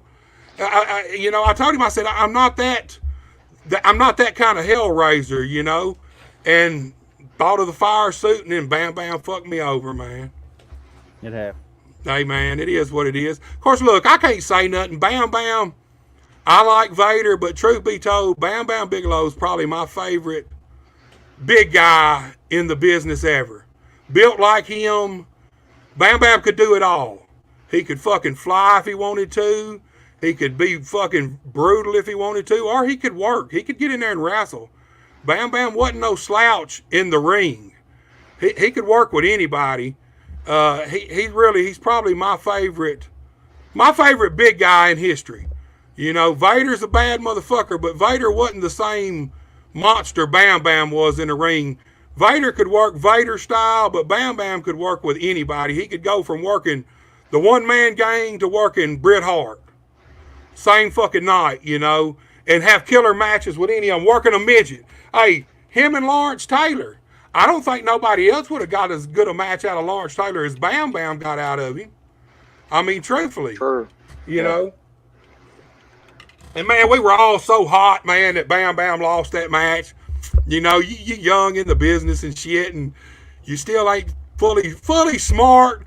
And, man, I remember thinking, well, you're hot because the celebrities always beat the wrestlers. You know what I mean? And you're like, fuck that shit. That brings me to a question that I have with this sale to Endeavor. Do you think we're going to see more of these UFC guys in WWE or more of the WWE guys making a transition? Do you feel like that'll play a factor into the future of this? I don't think it will. I don't think they're going to come. I think you might see some UFC guys that may try their hand at wrestling. But I don't think it'll be like they're working together, do it. I think it'll be more like these guys their fight career is probably close to the end or at the end. And they got this opportunity and they think they can do it. They're athletes. I mean, obviously, these fucking UFC, MMA fighters are some of the, I mean, there's some top-notch athletes. Oh, yeah. I mean, that's just the truth. These motherfuckers are top-notch athletes. And I can see more of them trying to be wrestlers than I can wrestlers trying to cross over to the MMA. It's just too hard. It's hard enough for an MMA guy to come into wrestling and mentally comprehend pulling your punches and working with somebody when you're used to going out there and trying to win. You're used to going out there and trying to kick somebody's ass. Kurt Angle, look, Ken Shamrock was all right, but he didn't transfer into wrestling as good as Kurt Angle did. You know, of course, Kurt Angle. I understand, wasn't Ken Shamrock a wrestler before he became a fighter? A collegiate wrestler. He was a shoot fighter too, but he did him, Boss Root, and maybe even Don Fry. A lot of these guys dabbled in wrestling, pro wrestling, early on in the early years, but none of them really ever went nowhere with it. I mean, obviously MMA was where they was destined to end up, you know, where they should have been anyway. Right. And Shamrock wasn't bad, don't get me wrong at all. Dan Severn probably had the hardest time transferring from real fight to pro wrestling, WWF style pro wrestling. Now, on the independent circuit, Dan Severn was a bad motherfucker. You know, but he's also getting on the independent circuit. He's most of the time controlling the style of the wrestling match. They're working the match to everything to his favor. So obviously, if you're out there doing what you prefer to do and what you do best, you're going to look better than when you're over here and they want you got to put somebody over that, you know, may not even be on your level as an athlete in general. It's to me, it seemed like it's more of a mental thing. Look, believe this or not, but in 1995, I think it was, I was going through one of them stages. I was fed up with wrestling, and I was done with it. And I had heard that Al Snow trained Dan Severn, helped train him for his first UFC fight. So me and Sam talked about it, and I just told him, you know, I've been a fan of the UFC since it popped on the scene in '93, but it was getting banned everywhere. Colorado was one of the only states. There was Colorado, and I want to say maybe Washington, and maybe Alaska, maybe. There wasn't but a couple of states in the whole United States that hadn't banned the shit, you know, after it come out. But anyway, I was fed up with wrestling. I was burnt out on it, and I was just sick of all the political bullshit, you know. And I told Sam, I said, man, I said, you know, I said, I think I could do this. I was young then, too. Like, I 100% believed I could have done that. And probably, I don't know that I'd have been a star at it, but I could have definitely give it a go. I was young enough. I was big enough, I was strong enough, I had the right attitude. And I didn't know it back then because there wasn't MMA, like there wasn't an MMA school on every block. But Jeff taught us a pretty good bit of shoot, catch wrestling. You wouldn't think Jeff would know a lot of this shit, but Jeff, that's one thing about Jeff. He knows a lot more than people know he knows. Yeah. You know, Jeff Jarrett ain't a dude if you're a dude out on the street, you don't just want to go try to pick a fight with Jeff Jarrett because he's a fucking pro wrestler and pro wrestling's fake. He's one of the wrong not that he is a fighter or walks around like a badass, but he kick your ass, yeah, you know. Yeah, he kick your ass, and he taught us a pretty good bit of shoot wrestling, catch wrestling, freestyle catch wrestling, and I love submissions. I love joint manipulation. And anyway, so I made up my mind. I'd heard about Al Snow, and see, we didn't have nowhere else, and there wasn't no MMA schools or anything. So I called Al Snow, and I got a hold to him, and I was talking to him, and I told him, I said, man, I said, I heard you helped train Dan Severn for the UFC. I said, I told him who I was. I told him that I was a pro wrestler. I told him, you know, my size, my age, all this shit. I told him, man, I think this is something I would like to try. And I was wondering if you'd be interested in maybe helping train me some, because I don't know where to go or nothing. I mean, there wasn't nothing then. It was UFC on TV, and there wasn't no MMA. MMA didn't even exist to us then. Right. Like the words MMA didn't even exist, and I'll be damned if he had just signed his first WWF contract, and he was shutting it. He had a wrestling school and everything, and he said, yeah, he said, I did help train Dan. He said, man, he said, I would love to do that. He said, but I just signed with the WWF, and he said, matter of fact, I'm shutting my school and everything down right now to go on the road.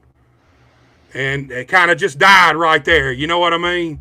I didn't know nowhere else to call. There wasn't no fighters. There wasn't no Ultimate Fighter. There wasn't no nothing.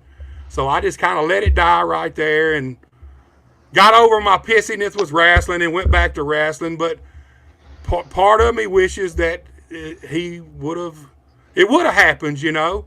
I ain't saying I would have been a badass or nothing, but it'd have been something that when I was young, I would have loved to have tried. I've always loved joint manipulation. I've always, not only have I loved it, I've always had a natural gift for it. Just naturally, even as a kid, I always understood that you turn this one way, you turn it the way it ain't supposed to turn, motherfuckers give, you know? And I just thought, man, I'd love to try that, especially with the UFC back then, because it didn't have no fucking rules. Of course, now I'm a lot smarter, and I'm thinking, fuck, I would. Here's the thing: back then, the athletes wasn't what they are now.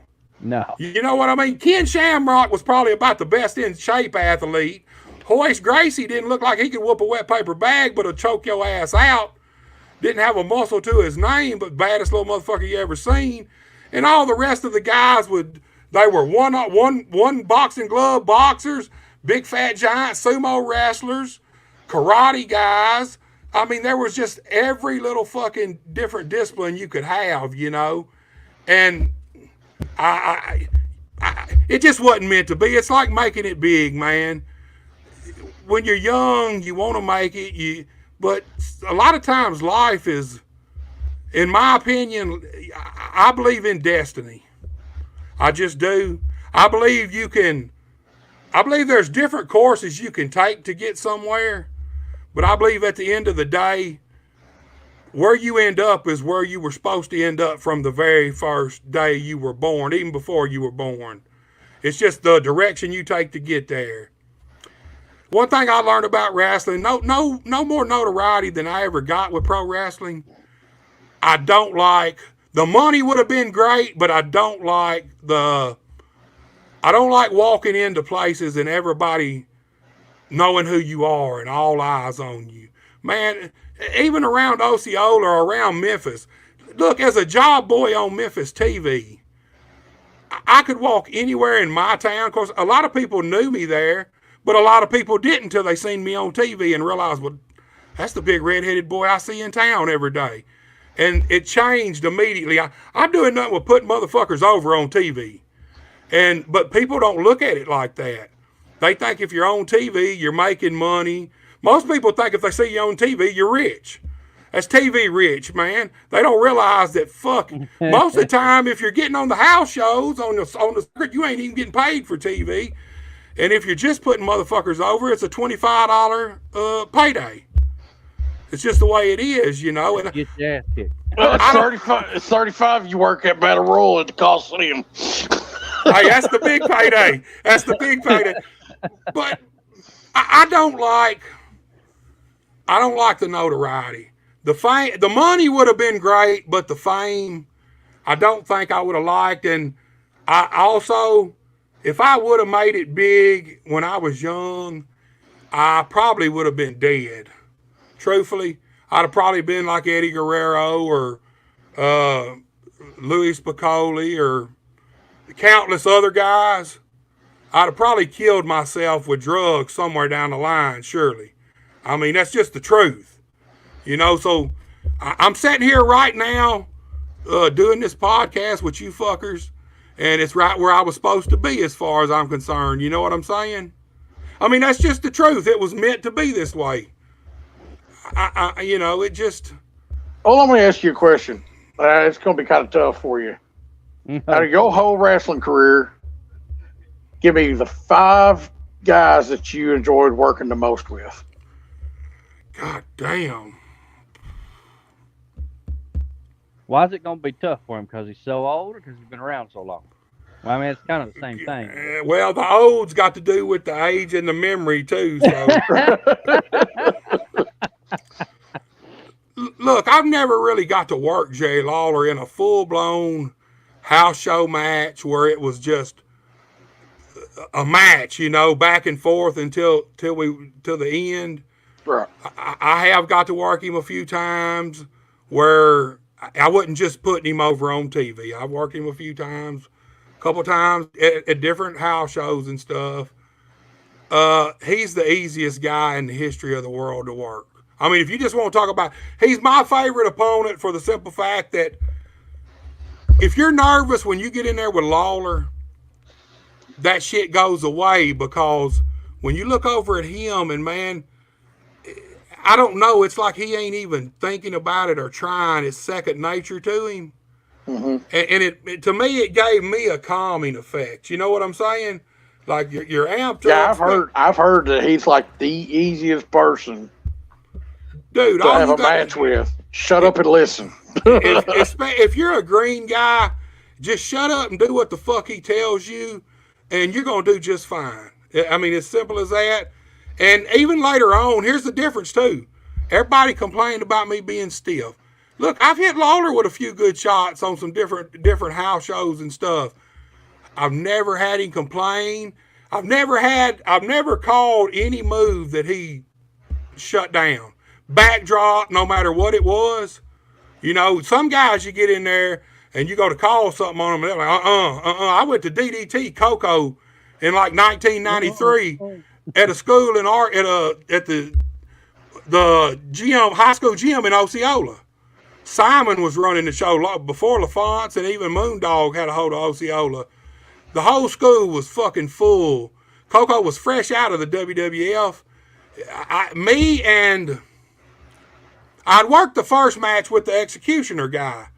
And so somebody didn't show up, and Coco sent word over to the Hill. That's back when we still had separate dressing rooms. He sent word over to the Hill dressing room that said, Coco wants the big guy in the mask in the main event, which it was him and Simon Langston, the Atomic Dog. Mm-hmm. I want to say it was me and the Executioner. It couldn't have been the Executioner because I'd already worked him earlier. That's who I worked at the very first match. J.R. Alzado. Me and J.R. Alzado worked Coco and Simon.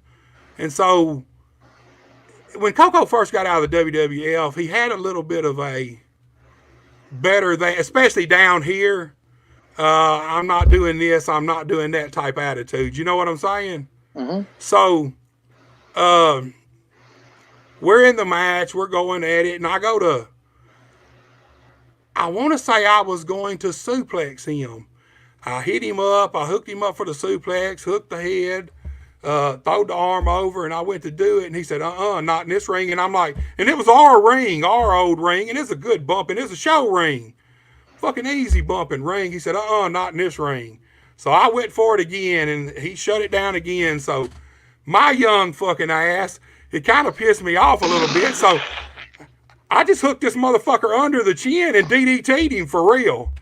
You know, boom, dropped his head on the mat.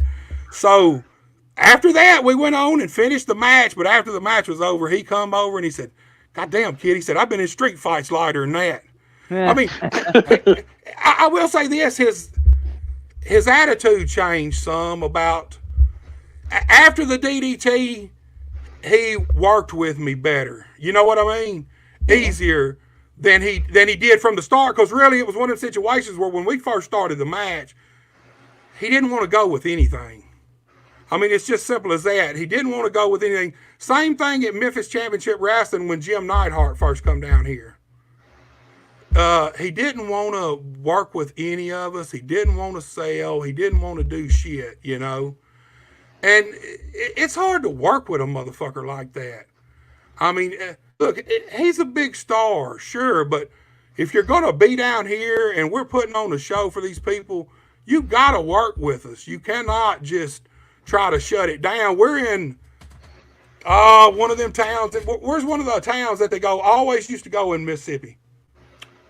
Not Coldwater. If I can say the name, both of you know it, because it's one that they hit every fucking time. Lawler. Ripley? No. I see. There's Oxford, Jackson. Batesville, Tunica. No, you Boonville. Fuck. I'm trying to think of all the places. Anyway, with Memphis Championship Wrestling, they had started going there about once a month. And so me and Ron are working Jim Neidhart in the Blue Meanie. And, of course, Meanie works with us great. Meanie's beautiful. He works with us great. Ron's in there. They tag Jim Neidhart in. And Neidhart just will not work, won't do nothing with Ron for him or work with him. So Ron finally puts his fucking foot behind Neidhart's knee and puts him down on one knee. And Ron he was over by our corner, and he was just fucking frustrated. And he looked over at me and hit me with a heart attack and said, "See what you can do with this motherfucker." So I get in there, and at first I'm trying to work with him, and he's doing the same thing. He don't want to do nothing. He don't want to be shot off. He don't want to bump. And so I just start laying the forearms in and shit on him. Let's go ahead and collapse a fucking lung on him then. Well, look, that ain't, in the match, he somewhat started working with us. a little bit, enough to get the match over with. Finally, we got him out, got Meanie back in, and went into the finish. Matter of fact, I don't even think Meanie was supposed to have been the guy to do the finish. I think Neidhart was. But once we got Neidhart back out, all three of us collectively knew, Meanie included, that I think Meanie even said, look, let's just do the finish with me. And we were good. We were fine with that, you know. Right. So we finished the match. I'm sure, I'm pretty sure we lost. But we go to the dressing room, and me and Ron, the dressing rooms are separated but together. As you come up these little stairs, there's one right here. There's a door over to your right. That's a big open dressing room. And then you can go a little further down, and over to your left, there's another small one. Well, we were in the small one. Me and Ron were changing. Blue Meanie come over. We talked, shook hands, all that shit. And was then Tupelo? Not Tupelo. I want to say it starts with a fucking C. Dude, it's right on the tip of my tongue. They run it all the fucking time. They still run it. Matter of fact, a couple years ago, I remember somebody running it.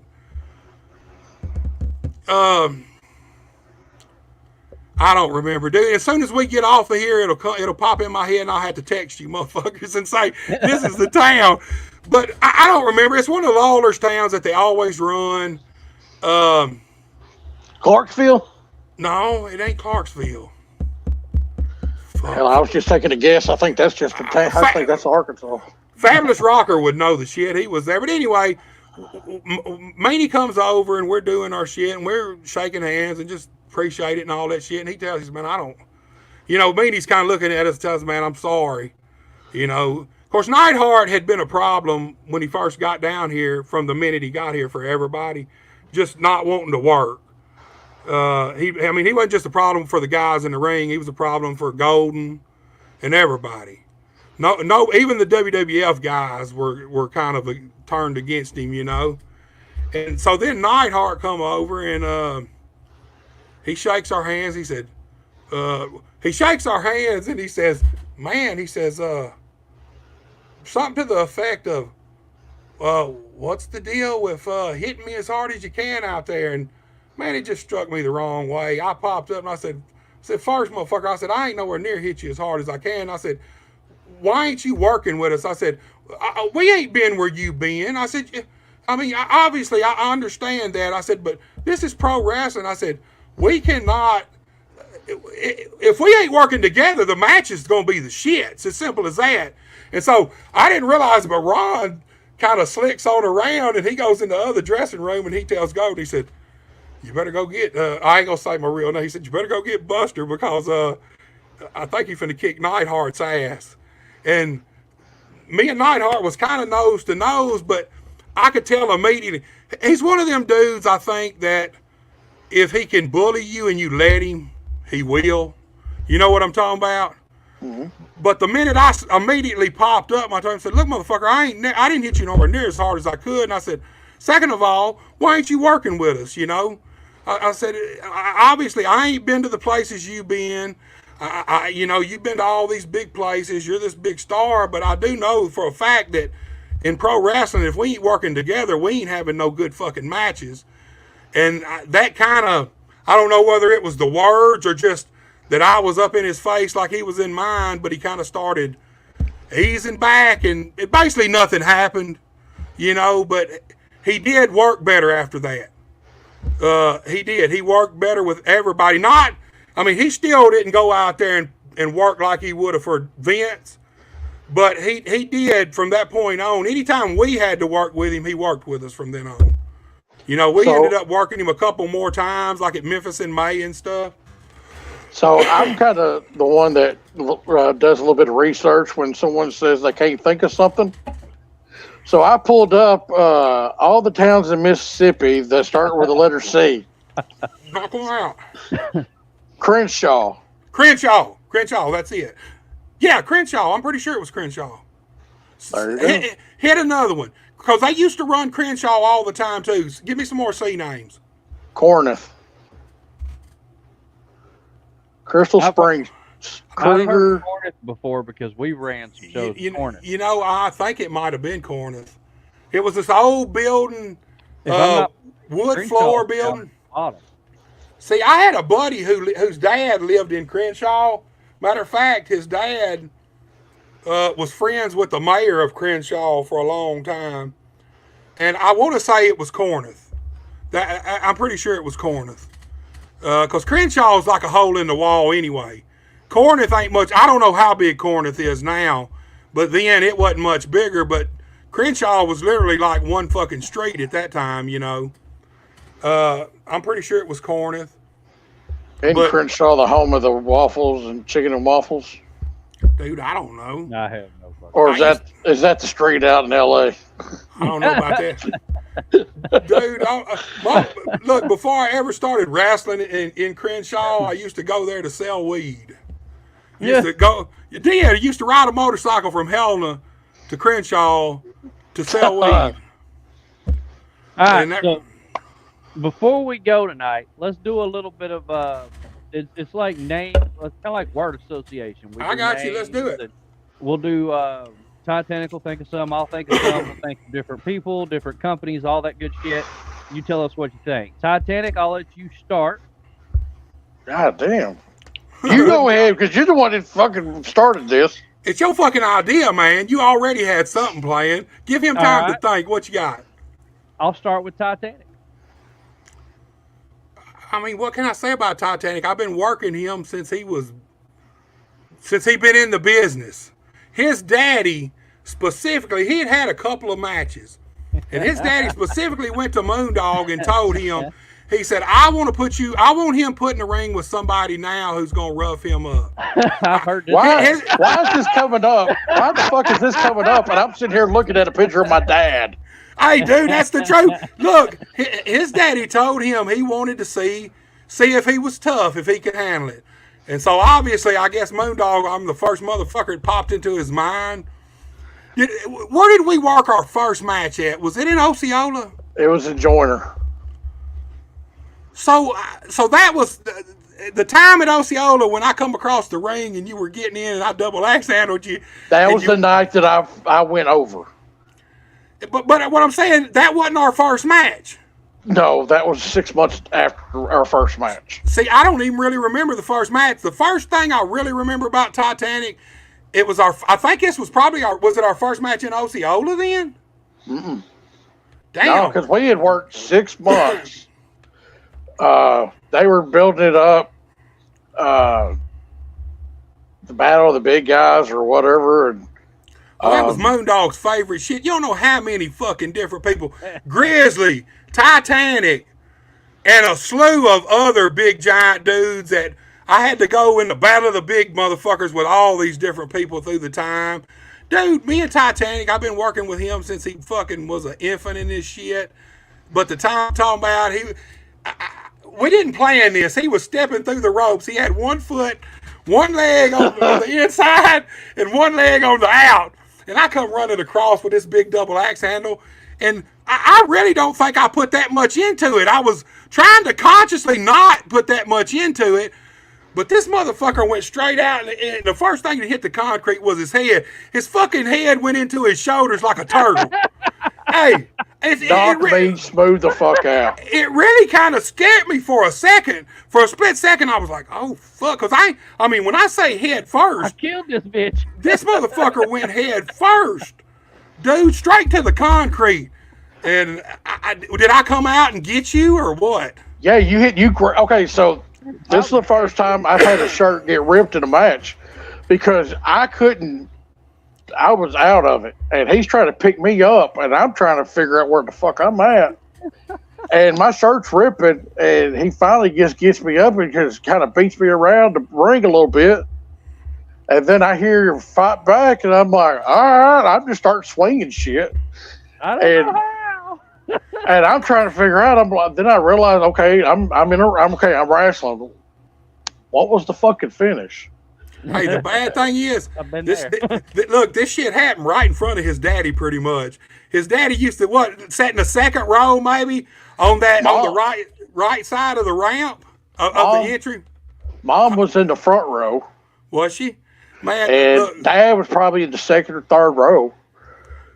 Hey, when this motherfucker went head first, he went. I ain't never seen nobody. I ain't never seen nobody hit the concrete fucking. When I say head first, I mean it wasn't like face first. This motherfucker was straight up and down and clam. You know. I will say this: me and Titanic we've had a bunch of so-so matches, but we've had a few that stole the fucking show. We had one night in Luxora. They put us out first, me and Titanic. And as soon as that match was over, Moondog come over and he said, fuck, he said, I wish I'd have put that match on later. Because, I mean, really, we were on that night for some reason. I don't know what it was. We was on. He was doing shit that he didn't think he could do. I was bumping for him hard. If I remember right, taking arm drags from you and shit, had him doing arm drags. Dude, we've had a few exceptional matches, but we have had out there fucking arm dragging and hip tossing each other and shit. We've had a shitload of so-so ones too, though. But I mean, when you wrestle somebody fucking every other week forever, I mean, they all can't be fucking great. You know what I mean? All right, your fucking turn. What you got? I was going to tell you, do you remember the match you had in Cardwell, Missouri against JR? Where he got blowed up in the match because he was scared to death, and instead of coming to the back, he shot out the front door. JR. He used to be the announcer. He's the one that had the messed up arm. Oh, you talking about yeah, I remember him now. I had the little, for a long time I didn't even notice that arm until I started working with him. It's when I noticed the arm. Dude, I slightly remember it. I'll be honest with you, none of them matches with him were, I mean, it ain't like any of them were. He was scared to death that night. Except that's and I got to play the cowboy position on that one. And I was like, oh, it ain't too bad. It really wasn't, man. They bunch of whiners, man. I'm gonna be honest with you. I wasn't that fucking stiff. The only thing that I got to complain about was you hitting me with that fucking leather strap. I thought y'all beat me with that leather strap. Yeah, and then you turned around and beat me with that motherfucker. Because they didn't show up. Look, we had this run in and beat your ass with it. You got like 3 licks in on me. God damn. Hey, that fucking leather strap hurt. It was a razor strap, like at a barber. Yeah. And the LSD boys and him come out and tied me up in the ropes. And each one of them whooped me with that fucking leather strap, with that razor strap. So the fans could see it. And dude, I just knew damn well when I got home, I was going to have some good whelps and shit on my back. You know, when I got home, there wasn't even a fucking mark. There was one on me. That was it. One. You got me 3 times, and one of them connected so good that I remember feeling that motherfucker, and I was like, where the fuck are they at? They supposed to hit the ring on the second one. Look, I thought these motherfuckers was going to let me take all 10 of them. I could have went to jail for that shit. This motherfucker wasn't but what, 16 at the time? 15 or 16. I'm sitting there beating the shit out this fucking kid with a fucking strap, man. Police would have showed up. I'd have been like Billy Joe Travis. I'd have been headed out the door, man. Just stick with him, cameraman. Just stick with him. Look, Arnez and me had a match there in Paragould one night where we used a kendo stick. Yeah. Brand new fucking kendo stick. Yeah. By the time that match was over, that fucking kendo stick was in splinters. Arnez, look, I told him, I said, lay this motherfucker in. Because the one thing I learned about a kendo stick, the harder you hit somebody with it, the less it hurts. And we were hitting each other in the head. And I told Arnez, I said, when you swing it at my fucking head, swing it as hard as you can. And he did. I mean, I felt it, but I mean, really, it's like bumping hard. If you take, a lot of times you take a little easy bump, hell, it hurts worse than just fucking slamming the mat does. Man, Arnez blasted me, and then somewhere down the line, I finally got the kendo stick from him, and I reared back and fucking right in the center of the forehead. The fucking kendo stick was like a rubber band. It just bent over and splintered. Arnez said he was picking fucking wood out of his head. We obliterated within about 5 kendo stick shots. Between me and Arnez, we obliterated, turned the fucking kendo stick, a brand new one, into toothpicks. That motherfucker wasn't worth a shit for nothing after that, dude. All right, I got my name. All right. Ron McClarty. My brother, man. What can I say? Ron's definitely one of the best. Ron's another one. You don't want to fuck with Ron. No. You out on the street and you don't fuck with him. He ain't the one you want to fuck with. I mean, Ron is highly, highly underrated. Like, I mean, Ron really is. Technical wrestling, he is one of the very best. I mean, he blows me away move for move, without a doubt. He's old school to the core when it comes to that. I seen him and Bill Dundee in Osceola in the old building have one of the best matches I've ever seen anybody have in the history of fucking wrestling. Ron and Bill Dundee, man, they were just working with each other. They wasn't really calling shit. Bill Dundee shot Ron in, and I think Ron told me later he called a backdrop, but Dundee ducked down, and when Ron come in, he hooked him into a abdominal stretch, and then Bill Dundee went to, because Bill Dundee's a bad motherfucker too. Look, people don't give Dundee credit. That is one wrestling little motherfucker, man. I mean, there ain't no denying. Bill Dundee should be at the top of the Hall of Fame everywhere. As far as he's one of the best bookers, he's one of the best workers. He's got one of the best minds for wrestling of anybody in the fucking business. And he's a hell of a drinker. Hell of a drinker, man. Bill Dundee's really, he's better when he's a little drunk. When he's a little lit, he's better, man. He's more fluid. Now, other guy, I never could drink and wrestle. Now, I've done everything I've ever done stoned since I was 13 fucking years old. Every match I've ever had, I was stoned. Every milestone in life since I was 13, I've been stoned for. I can get stoned and it focuses me in. I can have a hell of a match. But man, I've tried drinking a few times and I can do it, but for me, it feels like I'm so sluggish and so fucking just slow and shit. Even though when you go back and watch it, it don't show that, but I feel it. You know what I mean? It just I can't drink first and then wrestle. If I'm gonna drink, I gotta fucking wrestle and then drink. Now I can smoke and wrestle all day long. I can smoke right before I go out and fucking wrestle and. I mean, it's like, I ain't never not wrestled stone, truthfully, that I think about it. The only reason I said Dundee's a hell of a drinker, back in the day when I was drinking all the time, that son of a bitch drunk me under the table. Hey, Dundee can drink, period. A lot of times at the studio, you could tell that mug ain't been asleep from the night before. He admitted that shit. Hey, he come in. Sometimes how he showed up. He come in smelling like I was talking about at the first of the show, me laying out all weekend drunk and partying and heading to fucking Nashville. The whole fucking van be stunk up, man. Smelled like a whole gang of drunk motherfuckers passed out in it. I remember when Randy worked at Lawler's restaurant, and anytime Bill was up there and he'd go live with Bill was drunk.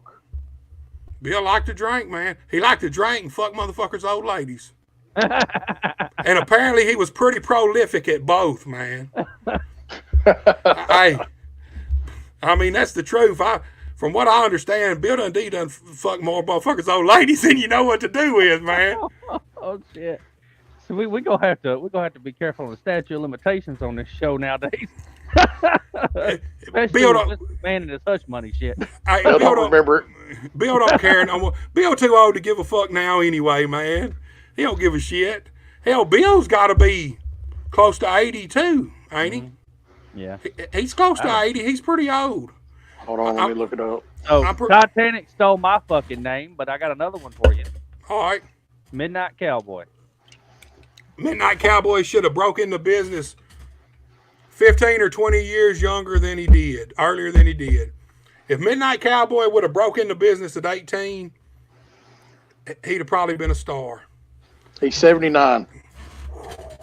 I actually thought Bill was actually a little bit older than that. I thought he was about 82. But Cowboy, he is one of my favorite guys to work too. The first time I ever worked him, he was scared shitless too. But after we locked up and had that match, from that point on, man, I loved working with Cowboy. He was just so easy to work with. I mean, if he would have broke in 15 or 20 years younger, Cowboy probably would have had a run, at least in Memphis. You know, at least. Cowboy was good. He was better than a guy of his age at that time should have been. You know, one of my favorite guys to work. Truthfully, one of my favorite guys. Working with him. One of my favorite guys to work. Titanic, it's on you. It's your name. Your turn. I'd love to hear a story about Golden, Terry Golden. Golden. Goddamn. What kind of story you want, man? I like Golden. Look, man. He's kind of like Moondog with me. It ain't like we ain't had a few words here and there. Mm-hmm. But look, Golden did something that nobody else could do before Dustin Starr did it after Jerry Lawler. You get what I'm saying? Mm-hmm. Golden, and here's something about Golden. If Golden had never took the WWE developmental deal, in my opinion, KAW would probably still be in business right now. We would have took over. We were already taking over right then. We were outdrawing Memphis at the Daisy and everywhere. Matter of fact, right before we switched over, we did the big armory in Jonesboro. And $10 a ticket even then, over 1,000 people there, over a $10,000 door. I mean, for that kind of show at that time, Lawler's show wasn't doing that. They could go into Jonesboro and draw a few hundred. We had over 1,000 fucking people there. That whole fucking building was packed, standing room only. Like I said, over a $10,000 door. And for an indie show, outlaw show, there wasn't even indies back then because indie wasn't a thing. You were outlaws still. You know, if you wasn't Jerry Lawler, anything wasn't Lawler was an outlaw show. I wish Golden had not have sold, have not have took the developmental deal for the simple fact that there wouldn't have been all this, there wouldn't have been all these different versions of Memphis wrestling once KAW took hold. I mean, that's my opinion. I was there. I know the talent we had. I know the roster. We all liked each other. We had a blast working with each other. It was fun. And we had got to where everywhere we were going, we were packing the house. No matter where it was, whether it was New Bern, whether it was fucking, what'd you say, not Crenshaw, were you talking about? The Corinth. Corinth. Everywhere we would go, we was packing. We was doing the big horse arenas in Ripley and through Mississippi, drawing good crowds. I don't know. Golden was good, man. He was good at. Golden to me was better at booking the show, running the show, booking the buildings, getting the TV, marketing the show. He was better to me at that than he was in the ring as a wrestler, and I'm not taking nothing away from him as a wrestler. Golden was a good wrestler too. I loved working with Terry, but man, his forte was really the business side of it to me. I mean, you know, here's the thing: KAW had just started trying to make some money, and I look at it from both sides now. At the time, I thought, man, we should have stayed KAW but if you look at it from Terry Golden's perspective, how do you turn down that money WWE's gonna send him? You know what I mean? They're sending him all this money each week and all this talent. You know, all this new young talent, developmental talent. We had Reckless Youth. We had K Crush. We had the Posse. Blue Meanie, Neidhart, Mr. Hughes was here at the time. Later on, the Hoss brothers came. The Dupps came. From my perspective, I would have liked to seen where KAW could have actually grown into. Mm-hmm. But if I was Golden, and see, I don't know the actual numbers, but I can assume that the money they was offering him was, for him, it was worth more to him apparently than being the king of Memphis somewhere down the line. You know what I mean? I'd only went to one Memphis show, and that was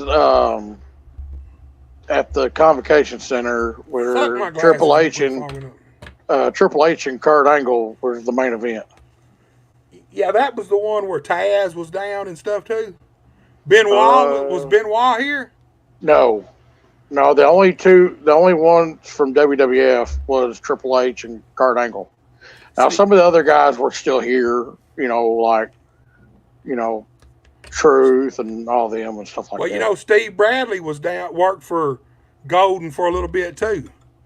Yeah, I like Brad. I met him. I seen Seven at the Shell station there in Osceola after one night in Osceola, and that's when I got to meet Steve Bradley. Let me ask you this: speaking of Seven, Mordecai. Any of y'all remember Mordecai? Yeah. All white, kind of the new, at the time, almost the new Undertaker type of deal. Yeah. Yep. What I heard was that he hurt Rey Mysterio somewhere pretty bad, and that kind of killed his whole push. I've heard that, but I also heard that he wasn't ready.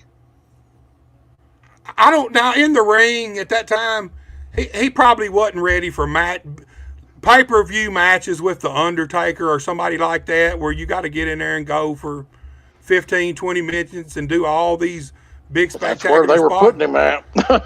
but what I mean, the gimmick itself. Oh, I thought it was good. I liked it. And it was no longer than it was around, man. It got over. And you put the right guy in the spot. Seven was a pretty bad motherfucker. Yeah, he's a big boy too. He's a big boy. They could have done more to push him to make it better. I think so, but I'm like Titanic. He was probably green. They probably give him the spot too early, and obviously, if you hurt Rey Mysterio, it wasn't just Rey Mysterio. I heard that he had injured a couple of guys. Maybe not hurt, not put out, but hurt. But from what I understand, the thing with Rey Mysterio was pretty serious. That like he hurt Rey Mysterio, and that puts he got a lot of experience working with Dog here in Osceola. Well, he worked with us at KAW, man. Because he was getting a lot of work with Dog. We worked when we did the collaboration with Power Pro. Yeah. Dog was working Seven everywhere. And then I remember one night in Osceola, it was Bobby Shannon, Chris Stanley. You remember Chris Stanley? Yeah. And Seven against me, Alan Steele, and somebody else. And they saw Bobby going to give me the rock bottom on the chair. And I remember Alan going, fuck that. And everybody else was like, Alan Steele? No, do y'all remember, he used to wear a green robe, Osceola, Heartthrob. Yeah. Blonde-headed guy? Yeah. Kind of dirty blonde, yeah. Yeah, I can't remember what the fuck else. I think his name's Keith or something like that, wasn't it? Yeah. Yeah, he worked out on I want to say he worked on the highway crew, but he traveled. He wasn't always there. He'd be around for a few weeks, a month or so, and then he'd be gone for no telling how long, and then he'd pop back in when he was around. Yeah, he was a good worker.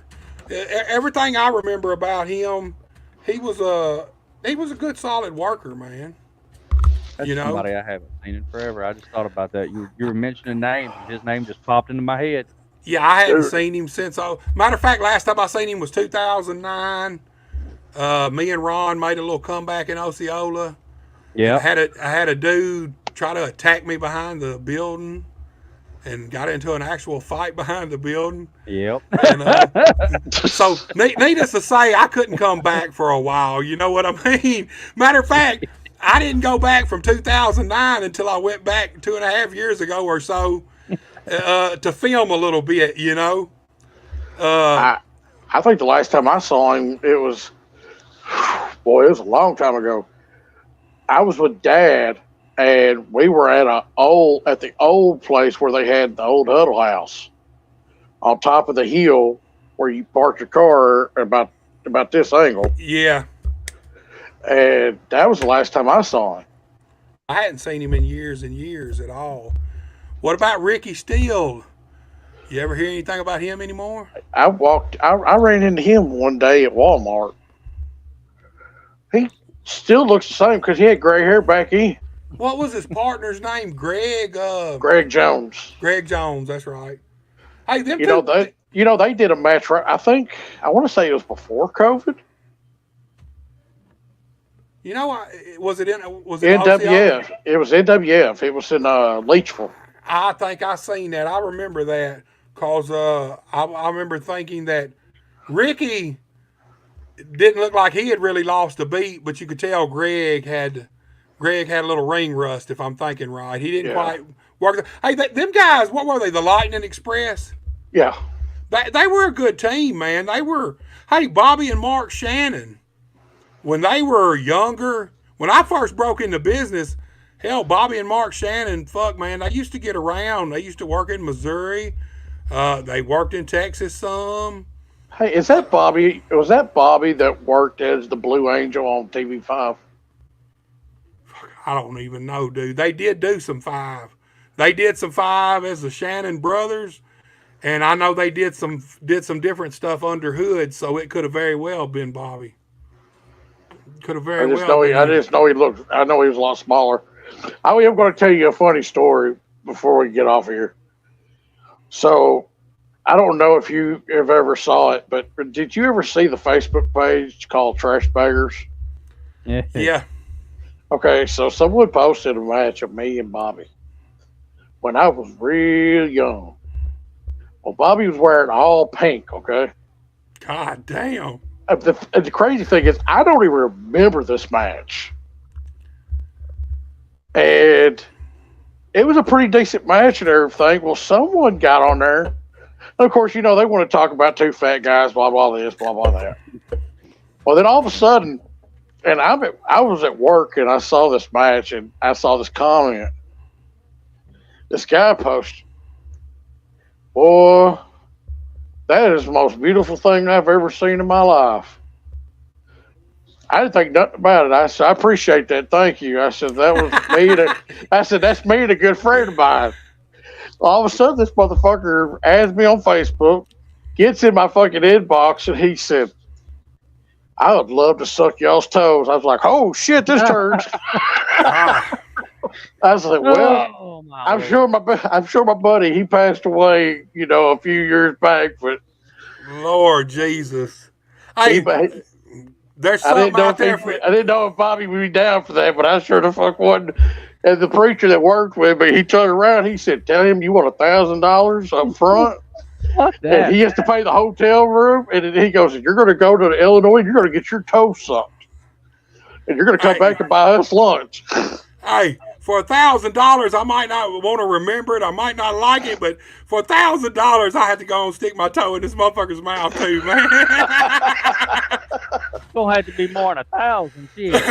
Motherfucker, $1,000 is a lot of money for a little toe sucking, man. You go on and admit it. I mean, it's the truth. Hey, look, if it's your toe that's getting sucked, it don't make you gay. Hey, Vince has paid millions of dollars to suck on some toes, I promise you. That's crazy, man. Oh, I just thought about that. I thought that was some of the funniest stuff. I love Bobby, man. And I feel like I had a lot of good matches with Bobby. Bobby was a hell of a wrestler, man. Him and Mark both, dude. Mark was a little bit of the shithead of them. You know what I mean? Yeah. Mark, until you got to know him, Mark could be a little prickish. He's playing, but he's kind of a little condescending, a little smart ass. Bobby was always the more humble of the two. But dude, I've been working with them dudes since I broke into business too. They're just like Rocker and Red.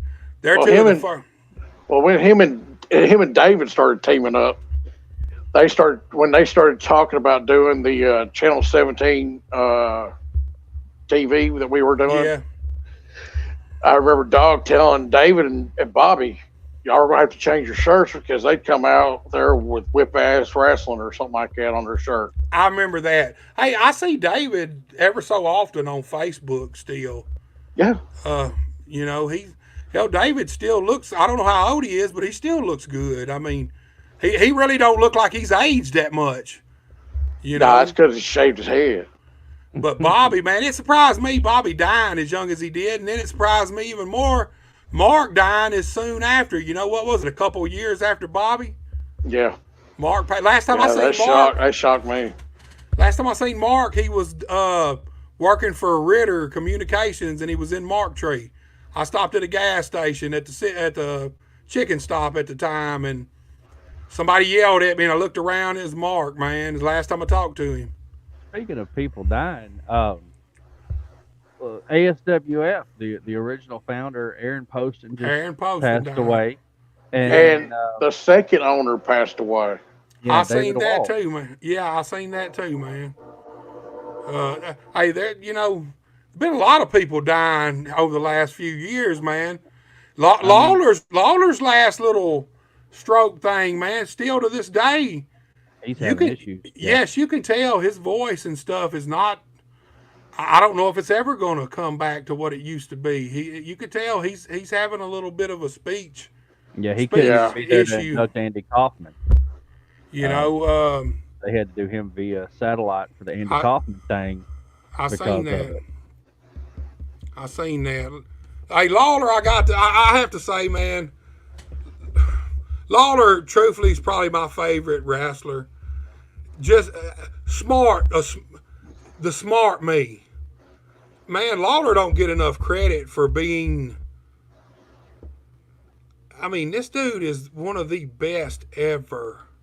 And when I say ever, I mean, he deserves, if there's a Mount Rushmore of wrestling, Jerry Lawler should already, his spot should be fucking cemented, period. I don't care. You can debate Hulk Hogan. You can debate a bunch of other guys. He put them all over. Jerry Lawler is the fucking, I mean, he's a genius at this shit. I mean, I'll be honest. Look, he's more of a genius at getting Jerry Lawler over than anything else. But kind of like Ric Flair. Yeah. Well, you know, the older Ric Flair gets and the more shit that comes out about him, the more I lose. I don't want to say respect for him because it ain't that. He's always, to me, Ric Flair is the greatest traveling world champion that he's truthfully probably the greatest world champion there's ever been. I mean, and that's just the honest truth. But the more that comes out about the way he's treated people and owing people money that he just don't pay back because he's Ric Flair, and I don't think I got to. The older I get, the older me. Every time I see something new come out about that, man, it just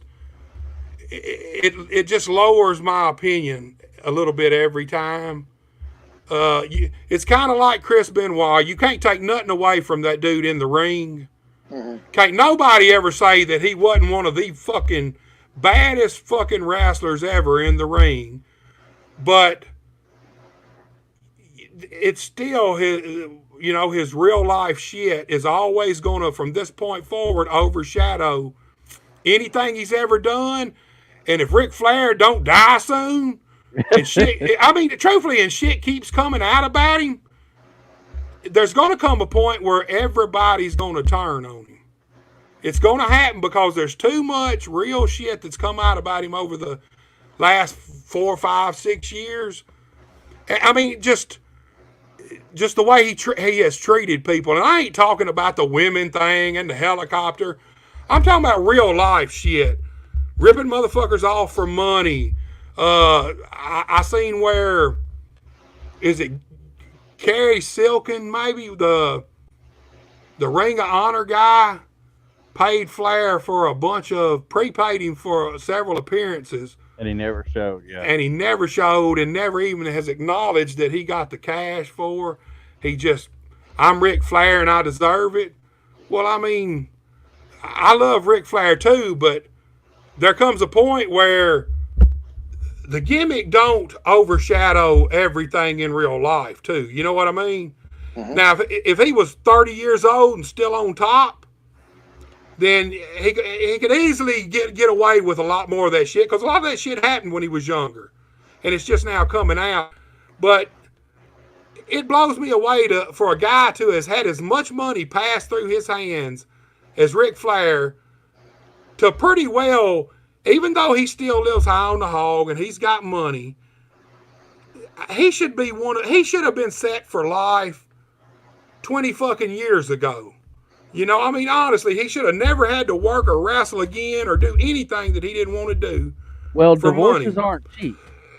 Well, that's true too. And alimony, I seen where Flair did say he was having to pay about 3 bitches at the same time, alimony all at the same time and shit. So yeah, I remember him saying that his WrestleMania 24 check went right back to Vince McMahon to pay off a loan that he got from him.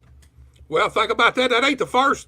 From what I understand, Vince McMahon's helped Flair out with money several times. Even when Flair was in the other company opposing Vince McMahon, Flair, they had the kind of relationship where Flair, if he needed something, Vince would help him. I mean, look. Shit like that don't get said about Vince, though. No, they don't ever put Vince over as a good guy. That's because they love him as the bad guy. I mean, but truthfully, Vince has helped a lot of people, man. Yeah. I mean, he's made a lot of people rich. And a lot of people has helped make him super rich. But he has, I've heard different stories about several different people who they either died and he helped their families out with money, or they were in bad shape and he kept them on the payroll even though they wasn't doing shit. I know he took care of Piper several times, took care of Rowdy Piper. I mean, took care of Dusty Rhodes, took Dustin through rehab once. I believe, if I'm not mistaken, he even took care of Jeff Hardy the last time Jeff Hardy went into rehab, and Jeff Hardy was on AEW's fucking payroll. I think so too. I mean, Vince, he don't. I mean, here's the thing: they always want him to be the villain. It's more drama and shit if Vince is the bad guy. You know what I mean? Even in real life media, it's just the story ain't no good if Vince is doing good. You know what I mean? And out doing good deeds. John Cena's the king of fucking Make-A-Wish, but how often do you really hear about that? Never. I mean, Never. Like Donald Trump did good, but they can't say he did good. They got to bury the man. You know, that's just all about perception. The perception is reality. I mean, whether it's the truth or not, if people believe it's the truth, then eventually it becomes the truth. Exactly. You know, so I don't know, man. I just don't, dude. What time is it? It is bedtime. My phone's almost dead. I can't believe we've been on that long, dude. It don't feel like we've been 2.5 hours. I could honestly do another 2.5 hours. So yeah, man, I've had a blast. I suggest we get together and do this again. Yeah, man. Yeah. We'll have you back on, and we can do some more name association. We'll come up with, we'll get our questions together better, and loved hearing the fucking stories. I love the old school talk. I wish that I'd have got started a lot fucking younger. That way I could have been around a lot longer for some of the more old school shit, because I didn't get to break in where you guys did. I was whooping his ass at 16 with a leather razor strap. Whoa! Hey, and it never even crossed my mind. Now I would be sitting in the back thinking, CPS is on their way to the goddamn show right now. Look, right now I'd be out with his mama making her sign some kind of half-ass release, man. Now it is all right if I beat the shit out of your son with a leather strap, you know. Yeah, it's okay. 16 years old, man. I had a blast working with y'all, man. I had a blast fucking with Biscuit, man. Or damn, knocking my mic off. Gabriel Divine. It don't matter. Everybody's still fucking. I still get called Biscuit. I get fucking people come on here and call me by my shoot name some days. So look, if he would have stuck with LSD, he fit perfectly with LSD. He fit to the T with them. dude, I love that whole gimmick. I love the LSD boys. I loved him with the LSD boys. We just didn't have enough time, man. Right. More than anything else, you know. Life is what it is, you know. If we ever did it again, I still, if I ever run a show again and I find the right person, he gonna be Bate Masterson. Cause see, I had that gimmick already all laid out in my head, and it's still laid out. We didn't really do nothing with it. We didn't really get a chance to get into any of the meat of it, what I really wanted to do with it. And it just, I mean, and he was gung-ho to do anything pretty much, man. Look, when we, and this is my bad. Okay, his mama and sister used to sell trinkets and stuff. Mm-hmm. And then they started selling some food, some candy and stuff. And back then, like Moondog. What would Moondog do if someone come in with a gimmick table and started selling candy? Or candy bars and shit? What would Moondog have done? First thing he done, so you can't do that shit now. We sell food. And I did the same thing, but years later, the more I thought about it, I wish I would have been a little more mature about the situation at the time, because I should have let them look. The things they were selling was really not affecting my concession stand whatsoever. I should have let him sell it. He would have been around longer. No, I didn't even know about that. Oh, I thought we talked about that. Yeah, I told you. I said, look, man, your mom and them can't be selling food. And then you went out there and told them that. Yeah. And they kind of got a little pissed about it, which I understand that. Now, I have a different perspective on it. You know, I should have just let them went right on and sold their stuff they were selling, because it was different stuff than I was selling. Right. And at the end of the day, it didn't really matter it wasn't hurting my concessions. But the mentality I had at the time was just like Moondog would have had. You can sell any fucking thing you want as long as it ain't something I'm selling already. You know what I mean? Right. How many times did you get fired by him? Look, what I was getting at, even on his way out, I had LSD. I don't remember how we went about it, but they literally took this motherfucker and chunked him out the back door of the armory in Paragould. You know, there's still a dent in that fucking door where they threw me into it the first time and it didn't fly open. I don't doubt that, because that was a fucking thud, man. He hit that goddamn door, and I don't guess nobody unlatched it before. No. He hit that door, and that motherfucker bounced off, man. But, I mean, it is what it is. You can't go, hindsight's 20/20. You know what I mean? Mm-hmm. I had a blast doing it. I had fun working with all the guys. I had fun working. We had the Indian, we had Cannon, we had all the LSD boys. We had him. Who else did we have? We had some more. Ham Hawk. Ham Hawk. We had Zane Richards, which is Roy Ward. Shakedown was there. Shakedown was there. I mean, we had, and the truth be told, we had got to where we were drawing decent crowds. I mean, we got to where we wasn't under 85 or 90 hardly ever. And a few shows we had, 150? We had one that was up to about 185, one or two. Yeah. And the one mistake I made too, everybody wanted to work more, and I did too. When we were doing it every 2 weeks, it was perfect. But I wanted to go every week. Everybody else wanted to go every week. The idea was, if I can keep these boys working every week, then maybe we could get another town and maybe do a Friday and a Saturday. It just never got that far. But I chose to go once a week during the fucking summer, right as the summer hit. And the armory in fucking Paragould. Oh, my God. God, man. It just sweltering. And we still... Go ahead. It didn't help because ASWF started running the BC Lloyd building. Yeah. And then they had that girl... the girl that had the wreck. I can't even remember her name, but they did that. I done forgot about that. I can't remember her name either. But they had that big benefit for her one night, and they brought in a band, and they brought in Jake Roberts, and I think Jerry Lynn, and a whole bunch of other people, and that just killed us. So the thing I should have done was booked around those. Yeah. Now, But back then, because we also had LAW, Right up the road in Rector, yeah. about 15 minutes up the road or something, and there was a little bit of a thing going on between us, kind of. Yeah. For some reason, it's just the nature of the business in the end.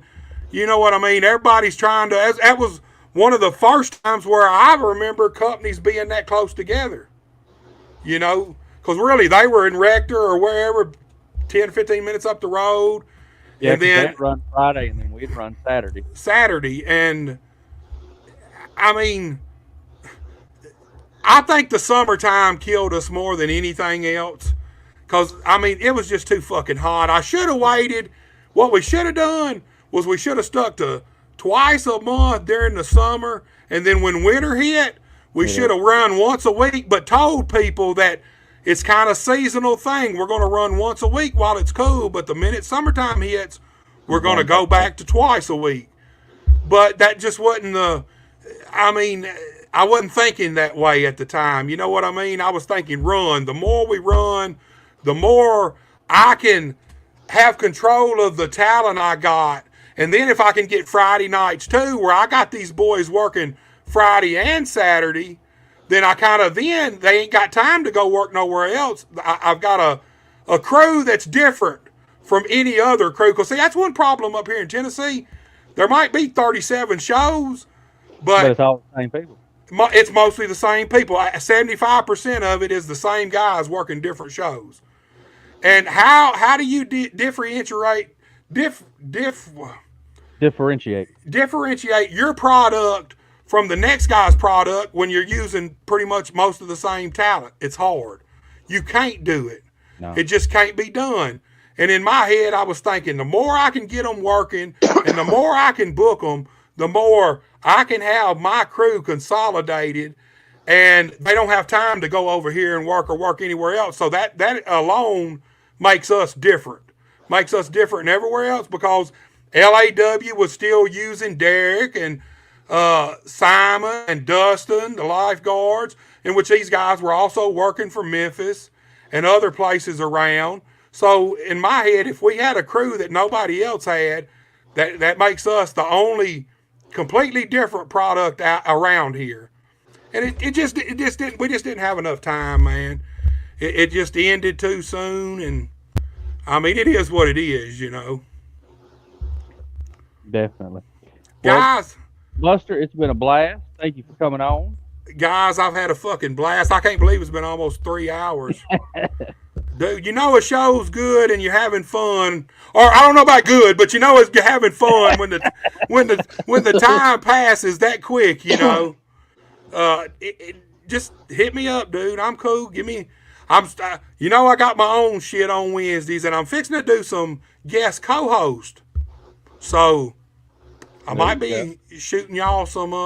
I've got like the first 6 weeks booked, but I'm gonna do it for however long it takes until I find somebody who fits, and then if they want to be the permanent co-host, you know, it'll be there for them. So I might hit y'all guys up if y'all want to do a co-host thing. Not together, it'd be separate, but that's fine. I do it on Wednesdays, and I'm doing bullshitting with Buster again, but it's only once a month on Sundays. Cause if I did it every week, I'd run through all my fucking interviews, and I'd be out of interviews in 2.5, 3 months, and then I wouldn't have nothing else to do. And I'm trying to stretch them out at least through this year, you know. I understand that. Guys, I've had a fucking blast. I appreciate you coming on. Yeah, man. Just hit me up, dude. Like I said, anytime, man. If your number ain't changed, I think I still got it. Yeah, and hey, I block motherfuckers for sport, but I think I'll unblock your ass, Titanic. Oh, shit. I was gonna ask about that.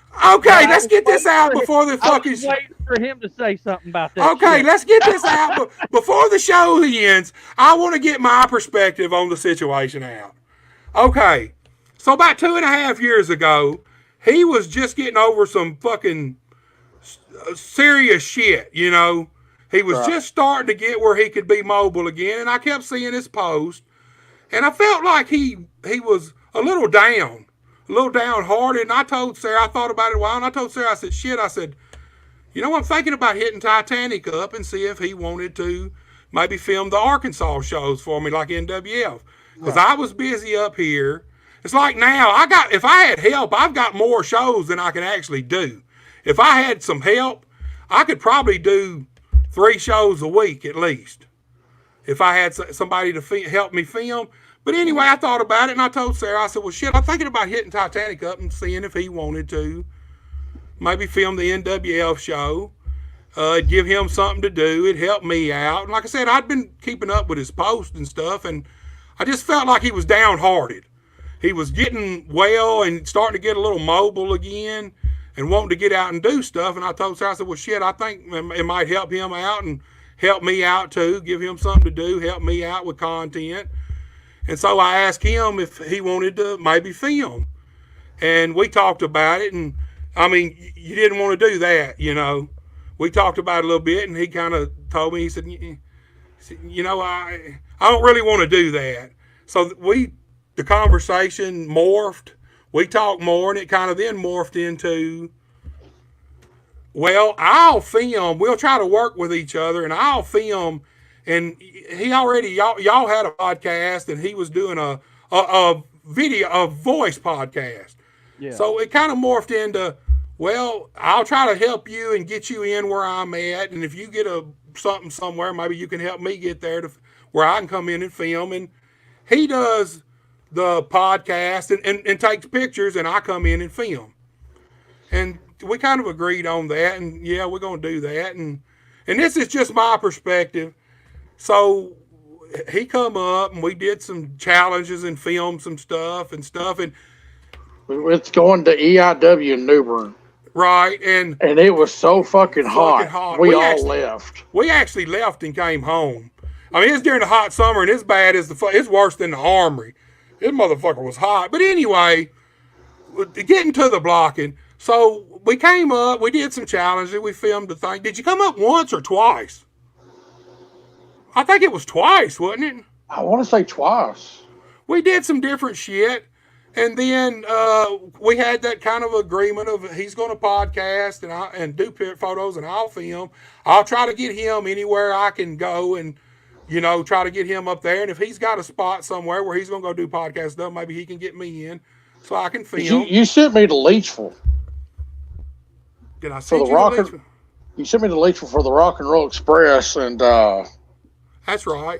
Because they were working Brody and Brody J and Jerry Adams. I had Jeff. Jeff showed up, and I had Jeff record that. Well, see, get to the blocking point. I felt like he kind of come up, seen how I did shit, got back home, filmed the show, a little bit of a show, and then it was, well, I think I'm going to film too. Instead, you know, it's like, well, I think I'm going to start filming shows too. And from my perspective, I thought, well, that's kind of fucked up. And it immediately in my head made us competition. You know what I mean? And so, like I said, like that for me. Well, right, we were talking. I remember this is the day it happened. We were talking, and we were texting each other through Messenger. I went into Dollar General, come back out. I go to see if he had messed me back, and the motherfucker blocked me. I done hit that fucking block button, man. But look, this is from my perspective and my train of thought. I thought it was kind of fucked up. No, because I was even offering you if you wanted me to send you the matches and you put them on your show. But I'm not going to take your matches, though. You know, I'm not going to take your matches. And like I said, this is from my perspective of where I was at mentally. So I thought that was I thought he came in, kind of seen how I did shit, and then realized, well, fuck, I can do that, you know, and decided, well, I'm going to start filming too, which in my head, I thought, well, that's fucked up. And it immediately made us competition. And it immediately gave me anything that brings negative to my positive.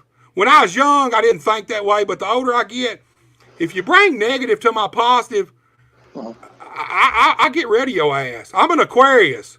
I told you at the house one day, we were just sitting here talking. We were talking about somebody else. And I told you, I said, man, I'm the type of motherfucker, you hit me just right and I'll cut any motherfucker loose in a heartbut. Yeah, because we were talking about everything when we were. Yeah, we were talking about it. We were talking. This is before any of this. This was a good while before I actually blocked him. Before anything went on, we were filming shit and stuff. And I told him, I forgot who we were talking about. I said, I said, motherfucker pissed me off just right or whatever. I said, I cut a motherfucker loose. I cut a motherfucker loose in real life, dude. Forget Facebook. I mean, to me, Facebook that's kind of like wrestling. That's a whole fucking fake world. You know what I mean? Yeah, I think the last time we actually talked was when Aaron put us in a group message together.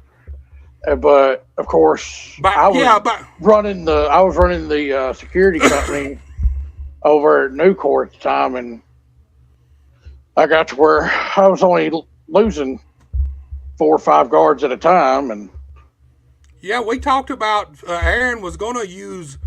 We were both going to go to the first Legacy shows and film, and then they were going to take both of our footage and kind of cut it together.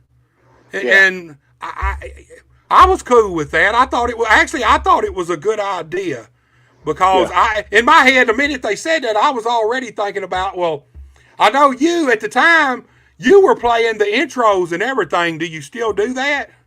No, because I kept on getting copyright claimed. And look, a copyright claim ain't nothing, but the thing about a copyright claim, you can't get paid on it. You know what I mean? When the time comes and you get monetized, you're fucked unless you got one of them. Now, some people have copyright claims that are sharing. Like some copyright owners will share the profits with you, where they'll let you play their shit. You can play their music or whatever, but you have to share the royalties off of it, basically. And which I ain't making no fucking royalties anyway. You want to share a half a fucking cent a day? You know what I mean? I mean, Bug Skinner pulled me to the side one day in Mariana, and he had told me, he said, man, I appreciate what you do. He said, I like what you do for us. And he said, because you're getting more eyes on us. And I appreciate that. And he goes, but I think if you cut out those entrances and just go straight to the match itself, it'd be a lot better. It saves you. It goes back to what I said at the start. The reason I cut everything out from the start is because I did not want to go back and have to re-edit any of this shit. How many videos you got out now? I mean, just a ballpark figure. Surely you've got a few hundred out by now, don't you? He's got a I lot. don't want to lie to you. He's fucking anal. Yeah, I am a little bit. You know, even my wife's fucking emotional support dog done come in here to get me to go to bed. Okay? I got 301 videos. Okay, how long ago did you start cutting the music out? Well, I've been at APW for over a year now, so I'm going to say it was last year or year before. Okay. It wasn't too far after I started. Listen to me. Start now while you got plenty of time. How many subscribers you got now? I think like 225 last time I saw. Okay, well, you still got plenty of time. Start right now. Anytime you've got free time, take those videos that still have copyrights on them. Mm-hmm. And here's the thing you can do. You don't really have to pull them down. What you can do is just mute the music out. There won't be... Look, you can try to mute the music without the background sound, but sometimes it don't matter how good your internet is, it don't work. And sometimes when it does work, it takes fucking hours and hours. But if you just mute the whole entrances, go back to your videos, just go to edit. Dude, that's a pretty little puppy, man. Yeah, that's my wife's emotional. Pretty fucking puppy, man. My old lady would go ape shit over that damn puppy. Dude, start now. go back and start either mute. If I was you, I wouldn't pull none down. I would just go back on all the old ones and just start picking one or two a day and start letting YouTube get rid of all the sound during the entrances. And you're not going to do it from this point on. You know what I mean? You're already not recording the entrances, or you're cutting them out. But while you got time, go on. And by the time you get to where you can get monetized, you'll have all of them done. And then all the ones you're doing now, you won't have to worry about because you're cutting all that shit out. And it's going to save you a lot of time and trouble, because ain't nothing going to suck worse than you hit that 1,000 subscriber mark and then you got to take 250 fucking videos down. Or you all of a sudden, you got to pull them down, or you got to fucking then start trying to do them all at once. If you start now, probably in a year's time or less, you'll have them all done. And then you won't have nothing to worry about. Then just keep not putting the fucking music in.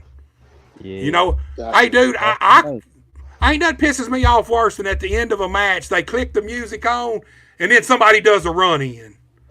Man, I'll mute that shit out, or I'll edit it down. Now, you can leave little snidbits of 4 or 5 seconds of songs in, and they won't get copyrighted claim most time. AC/DC will block every fucking thing that's got an AC/DC song in it. It ain't just copyright claim. It's blocked. Hey, Jimi Hendrix, same fucking way. Anything AC/DC will block any song you got. If you don't get it out of there, they'll block the video where you can't even fucking air it. Jimi Hendrix, the same fucking way, man. Anything with Hendrix in it, that motherfucker will get blocked completely. You won't even be aired. Matter of fact, I just did a Jerry Lawler Dutch Mantel thing where they show a video of the Master of Pain, which is the Undertaker, going to come in and be Dutch Mantel's partner against Jerry Lawler and the Soul Taker. Well, the highlight video is AC/DC. Soon as I fucking heard it, I knew. I went on and made it up and went on and hit the monetize for it. Soon as YouTube got through with it, with its checking, immediately, that motherfucker was blocked. I just went and fucking muted the sound during the video. During the it was like a minute and a half of video of Master of Pain in the ring where the AC/DC's playing. You can still see everything you were going to see. You just can't hear no sound. Dude, people don't really pay it that much of attention. I'll be honest with you. I really never had anybody say a word about either muting copyrighted claim shit out or just cutting it out altogether. And if they do, fuck them. I mean, it's your shit, and if you want to be monetized and trying to get monetized, it's better to do it it's better to start on it now, dude. You'll have that shit done. You'll have it done within a year, them 200 and some videos, and then you won't have to worry about it from that point forward. So when you hit that 1,000 subscriber mark, you will get monetized, and I mean, look, you don't make much. Look, it's different. Every sponsor is different. Most sponsors are somewhere between $7 and probably $8 or $10. I've seen a couple that's actually $19, but that's per 1,000 plays of their fucking commercial. So that means if you got a $19 sponsor you got to play, their commercial has to air 1,000 times for you to make that $19. It's kind of like selling gas at a convenience store. You only make a few cents on the gallon, you know. There ain't no money in it unless you get thousands and thousands and thousands, hundreds of thousands of views. But I got my first payout. It took me, I got monetized, I want to say January 15th. And they pay out every $100. I got my first payout about a week ago. So January 15th, February 15th, March 15th, April 15th. We ain't even at April 15th yet, are we? Nope. About 2 months, I finally got my first payout. Of course, now I let them take taxes and everything out because I don't want to fuck with it. So they pay out every $100. Out of $100, I want to say I cleared $76 or something, 77. But I mean, you're talking every two to 2.5, 3 months, and that still all depends on how much content lately. Once I got monetized, I went back and have been sharing all my old shit. Yeah. Because here's the thing, you're going to want to do that too, because up until this point, that shit's just been getting viewed for free. Now, unless you put it back out there, then people's got to go search for it. I have damn near shared every video from my very first one. I probably still got a couple of hundred left to do, but I put them back in recirculation. And man, you wouldn't believe over 2 months' time. Of course, now I have been putting my normal 2 videos on a day, and then I've been sharing probably 10 other videos a day that now I can actually get paid a few cents on if people view them. Mm-hmm. But man, that helped me get to this point quicker, to that first payout, because when I'm done sharing all this shit, I guarantee, watch, it's going to probably take, I'd say it's probably going to take 4 months to make $100 then, because I've been putting so much content out lately. And it's just been 2 new videos, but I've been sharing everything, which has helped run my numbers and views up. And like I said, these videos now that I hadn't made any money off before, I can make a little bit of money off, but you got to keep them in circulation, you know. But I'm just going to keep doing it, dude. Something in my head keeps telling me, don't. I've almost quit this shit a couple times, Titanic. That ain't no shit. You get fed up. It gets old making fucking videos constantly to keep up with it. And if I had 2 more people to fucking go film, I could probably put out enough new content every week to not even use no old content for a while. I got burned out going every Saturday night to Dyersburg or something.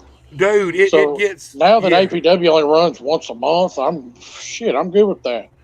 I've told Teddy and them I'd come every, if they keep booking their shows on the same day that APW does. So I told them, I was like, APW gonna come first. Well, APW is kind of your home. I mean, that's your home-based promotion, man. I like APW, dude. I'll be honest with you. I wish it seemed like at the end of last year, they were really fixing to break out because they were starting to run a lot more shows in a lot more places. Yeah. And I kind of hoped they were going to do that this year. I was kind of wanting to see how much they could grow over this year. I don't know Ricky personally, but he seemed like he's got his shit together with his company and stuff, man. May 13th, we're going to be in Palestine. I ain't going to fucking Palestine. Last time I was there, I ended up in jail. Fuck Palestine. I thought that and was then, fun. Where? No, that's Pakistan. And then on the 3rd, we're going to be back at the Civic Center in Marianna. How's Marianna drawing? They always draw good there. That's their home base anyway, ain't it? Yeah. Well, Biscuit came to showed up right there at the end of the last show, and it was packed all the way to the door. Yeah, they seem to. I mean, it ain't just there. Last year, like I said at the end, y'all were going to Wynn or Cherry Valley and. Yeah, we were going to Cherry. We did Cherry Valley, West Memphis. How's West Memphis doing for them? Get about 200 in there, I think. Oh, really? See, West Memphis is a weird town. Some people can go in there and draw, and I've seen other people's go in there and just couldn't draw for some reason. I don't know why. We went to Helena drew. See, I used to go to, when I was in little school, we used to go on field trips to the community center over there where y'all are running. Of course, it was older. Well, let me tell you something. That's hood. We were straight up in the motherfucking hood. Son, that's where I growed up at, dude. Hey, that's crack town. Yeah, all you got to do is go down the highway, and you. Back in the day, man, there'd be motherfuckers throwing rocks at you, dude. You going down the fucking road. I told Smitty, I said, "Boy, we're gonna be lucky if you got some tires to get back to Jonesboro then." And we got back out there, and he was in the mood, and I was ready to fucking leave. And I turned around, and I was like, "Well, at least we still got some tires on this motherfucker." Look, if if you're not supposed to be there, it can be dangerous. But look, they don't get nothing there, dude. Nothing. The Blues Fest once a year, and then I think they got another little version of that they do some other time of the year. But other than that, wrestling ain't been in hell. Last time I seen wrestling in Helena was Jerry Lawler facing Coco Ware at the Phillips Community College when I was I probably wasn't even 6 years old, dude. Dude, one room was shut off because it had a gas leak. And I said, where's the bathroom at? And they was like, oh, it looks like it's over there. So I went over to the bathroom. Water about this deep in there. Cold. Was it as cold as that fucking building up there in fucking Tennessee that we went to? In McKenzie? No. Yeah. Oh my God, It was 20 fucking degrees in that old swag building. Yeah, see, I ain't but 15 miles from McKenzie. Dude. And it was fucking cold. They were bringing us like hot chocolate like nonstop all night. See, I ain't one. Even if I'm fucking freezing, I want something cold to drink. Don't bring me no hot ass fucking drink, man. I don't care whether it's hot chocolate, fucking cocoa, whatever it is. If you didn't drink it real quick, it got cold faster than shit. See, it was funny because we recorded. I had the podcast going at the same time, and when that death match came up, there's a couple of what the fucks is this on that podcast. I hadn't seen that. Is this on APW stuff? No. No. You're talking about Swag and McKenzie. Okay. Yeah. It wasn't a swag show. It was OCW. Syndicate Wrestling. OSW. Yeah. God dang. I ain't even heard of that. So it's on our audio podcast that we were I got you. And if you listen real close to it, you can hear Bundy chop the fucking shit out of Zachary Knight. Like, when you hit him with that chop, I swear to God, they heard that fucking chop all day. I still play that. That comes up in my memories every fucking year, and I still play that because you see the air coming out of Zach's body. And it's the good shit. Beautiful. Well, guys, I hate to cut it off, but I got to get out of here by damn self. I got to be up at 5:30 in the morning to get kids to school and get them ready and shit. So. Yeah, I'm getting tired, dudes. My puppies help me.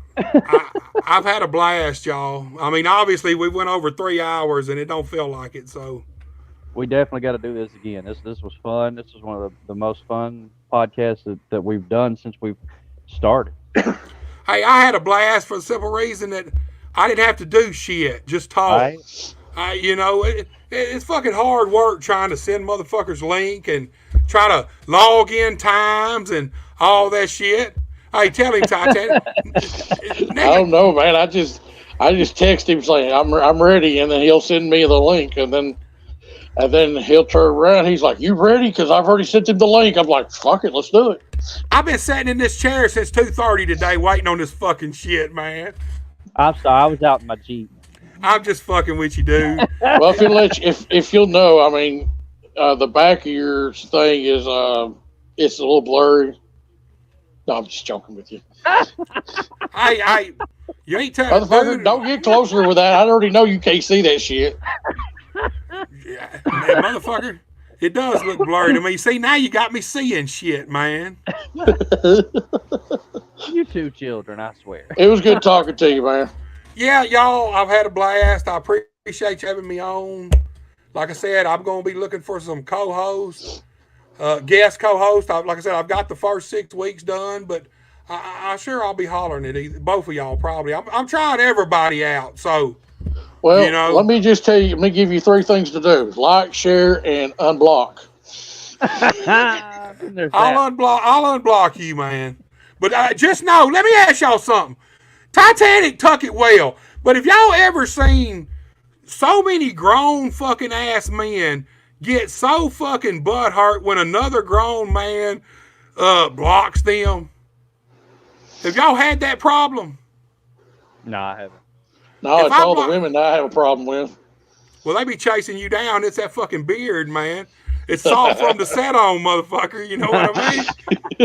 Hey, I ain't never seen nothing like it. If I block a motherfucker, Titanic, he never said a word about it. He just went right on rolling. Man, I've had some motherfuckers I've had to block lately, and they want to cry about it. That's all they talk about. Buster blocked me.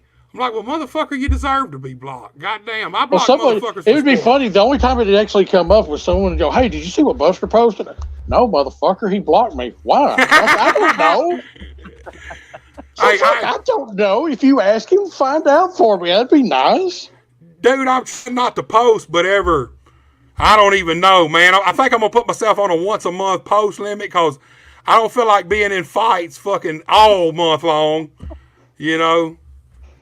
The shit's crazy, dude. I mean, it is. I think a lot of people take a lot of this shit a little too serious. You know what I'm saying?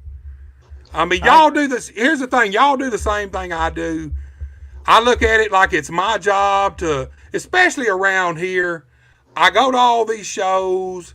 I watch all these different shows, and it's my job to report on them the best I can, is the way I feel about it. And I don't go out and make up shit about shows. You know, I try to stick to truths and facts and numbers. You know what I mean? And well, if it makes you feel any better, I'm doing a watch-along on Bluff City Wrestling Saturday morning.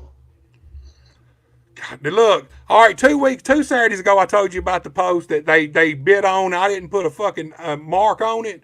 Nothing to identify. And they just come out and got it. And I did that on purpose to see if they'd out themselves. So this past Saturday, we actually paused and counted the people in the audience, and there were 29 people. So I just made another post. I said 29 people in attendance. What did I say? I said 29 people in attendance. I said pause and count them for yourselves. Facts over fiction. And this time they were smart enough that nobody touched it.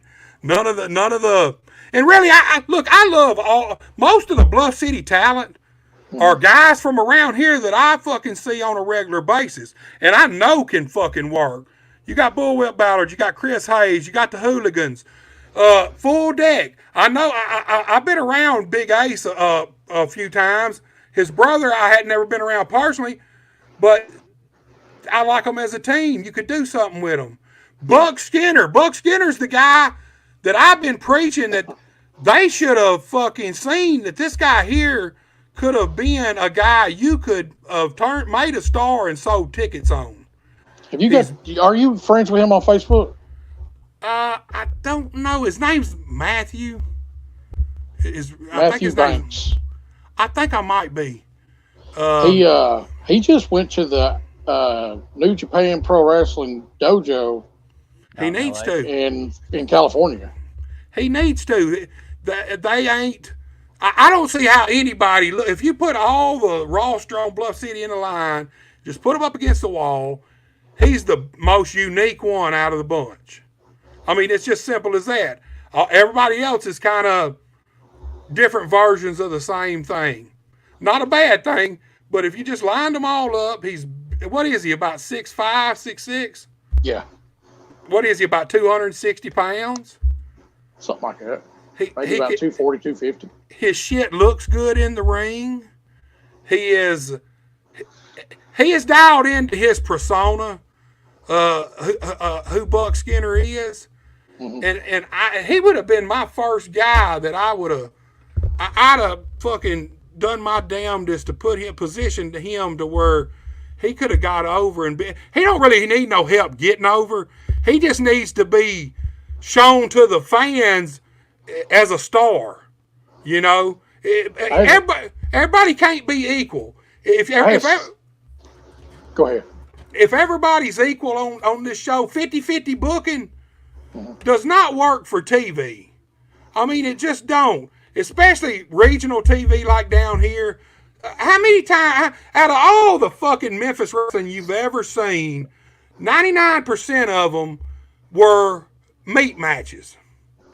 Was a star going against somebody else, and you knew immediately who was going to win. But that's how you tell people who are the stars.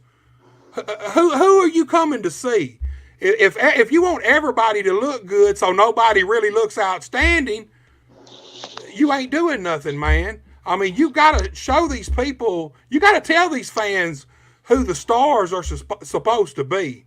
Buck Skinner, I just don't see how.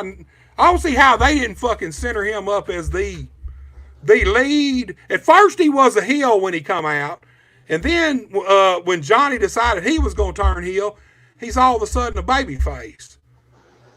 In which I like him as a baby face, but the thing about it, they have their crew is all heels. They hold all the belts. They've dominated the whole show, and they hadn't even really made a stars out of themselves. And here's the thing. A fucking heel is worthless without a savior. If you don't have a fucking hero, I don't care how bad your heels are, and I don't care what the fuck they do. They can be as dastardly as hell. They can fucking murder people. If you don't have a hero to come save the day, it's worthless. And they've got a whole bunch of heels, a whole bunch of belts, and no fucking baby faces, no fucking saviors, no knights in shining armor. You can be, it's like having the NWO when it got to the point where even Sting is just getting smothered by them, you know? Right. What do you got after that, man? You got to have a fucking baby face if you're going to have a top heel faction that's going to dominate everything. You got to have at least one fucking guy who you position for the people to believe that this guy can come and save the fucking day. And to me, that was Buck Skinner. Look, they've got the... I feel like we're talking about AEW. Man, I'll be honest with you. I've been watching AEW. That's the only show that I watch Bluff City. I watch Memphis Wrestling. EPW out of Boonville is becoming one of my favorite shows, dude. I never checked that. I ain't checked that out yet. Check it out, man. Go to YouTube. I think their show comes out either Sunday or Monday morning. I don't know which. I think it's Sunday. But they've got a good product, man. They really do. It's in the middle of Dustin's product and Bluff City's product. Their production's good, but their like Dustin's is so pristine. Everything's so pretty. The building's so bright. Everything's so colorful.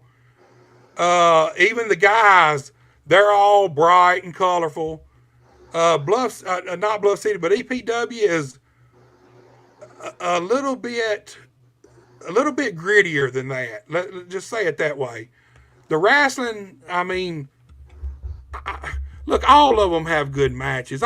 People think I have it out for Bluff City. I don't. Look, don't get on TV and spout off numbers that are absolutely not true. Don't say that you're doing shit that you're not really doing. You know what I mean? Right. It's just as simple as, especially shit that all you got to do is anybody can turn on the TV and go to YouTube, go to these several different channels and see what the numbers actually say for themselves. You know what I mean? Gotcha. I don't have a problem with any of their talent. They got some great fucking talent, but their booking's the shits. I'll just be honest with you on that. They had 21 weeks. 21 weeks of TV, and out of 21 weeks of TV, they didn't create one star. Not one. Now, I feel like I could have created at least one or two in 12 or 13 weeks that you could sell tickets off of, that you could tell people, hey, we're going to be in this town tonight, 7 p.m. Come see Buck Skinner live and in person. And people would come see him. You know? I think last week's show was the first show that I actually sat through and watched in a long time. A Bluff City? Yeah. What'd you think?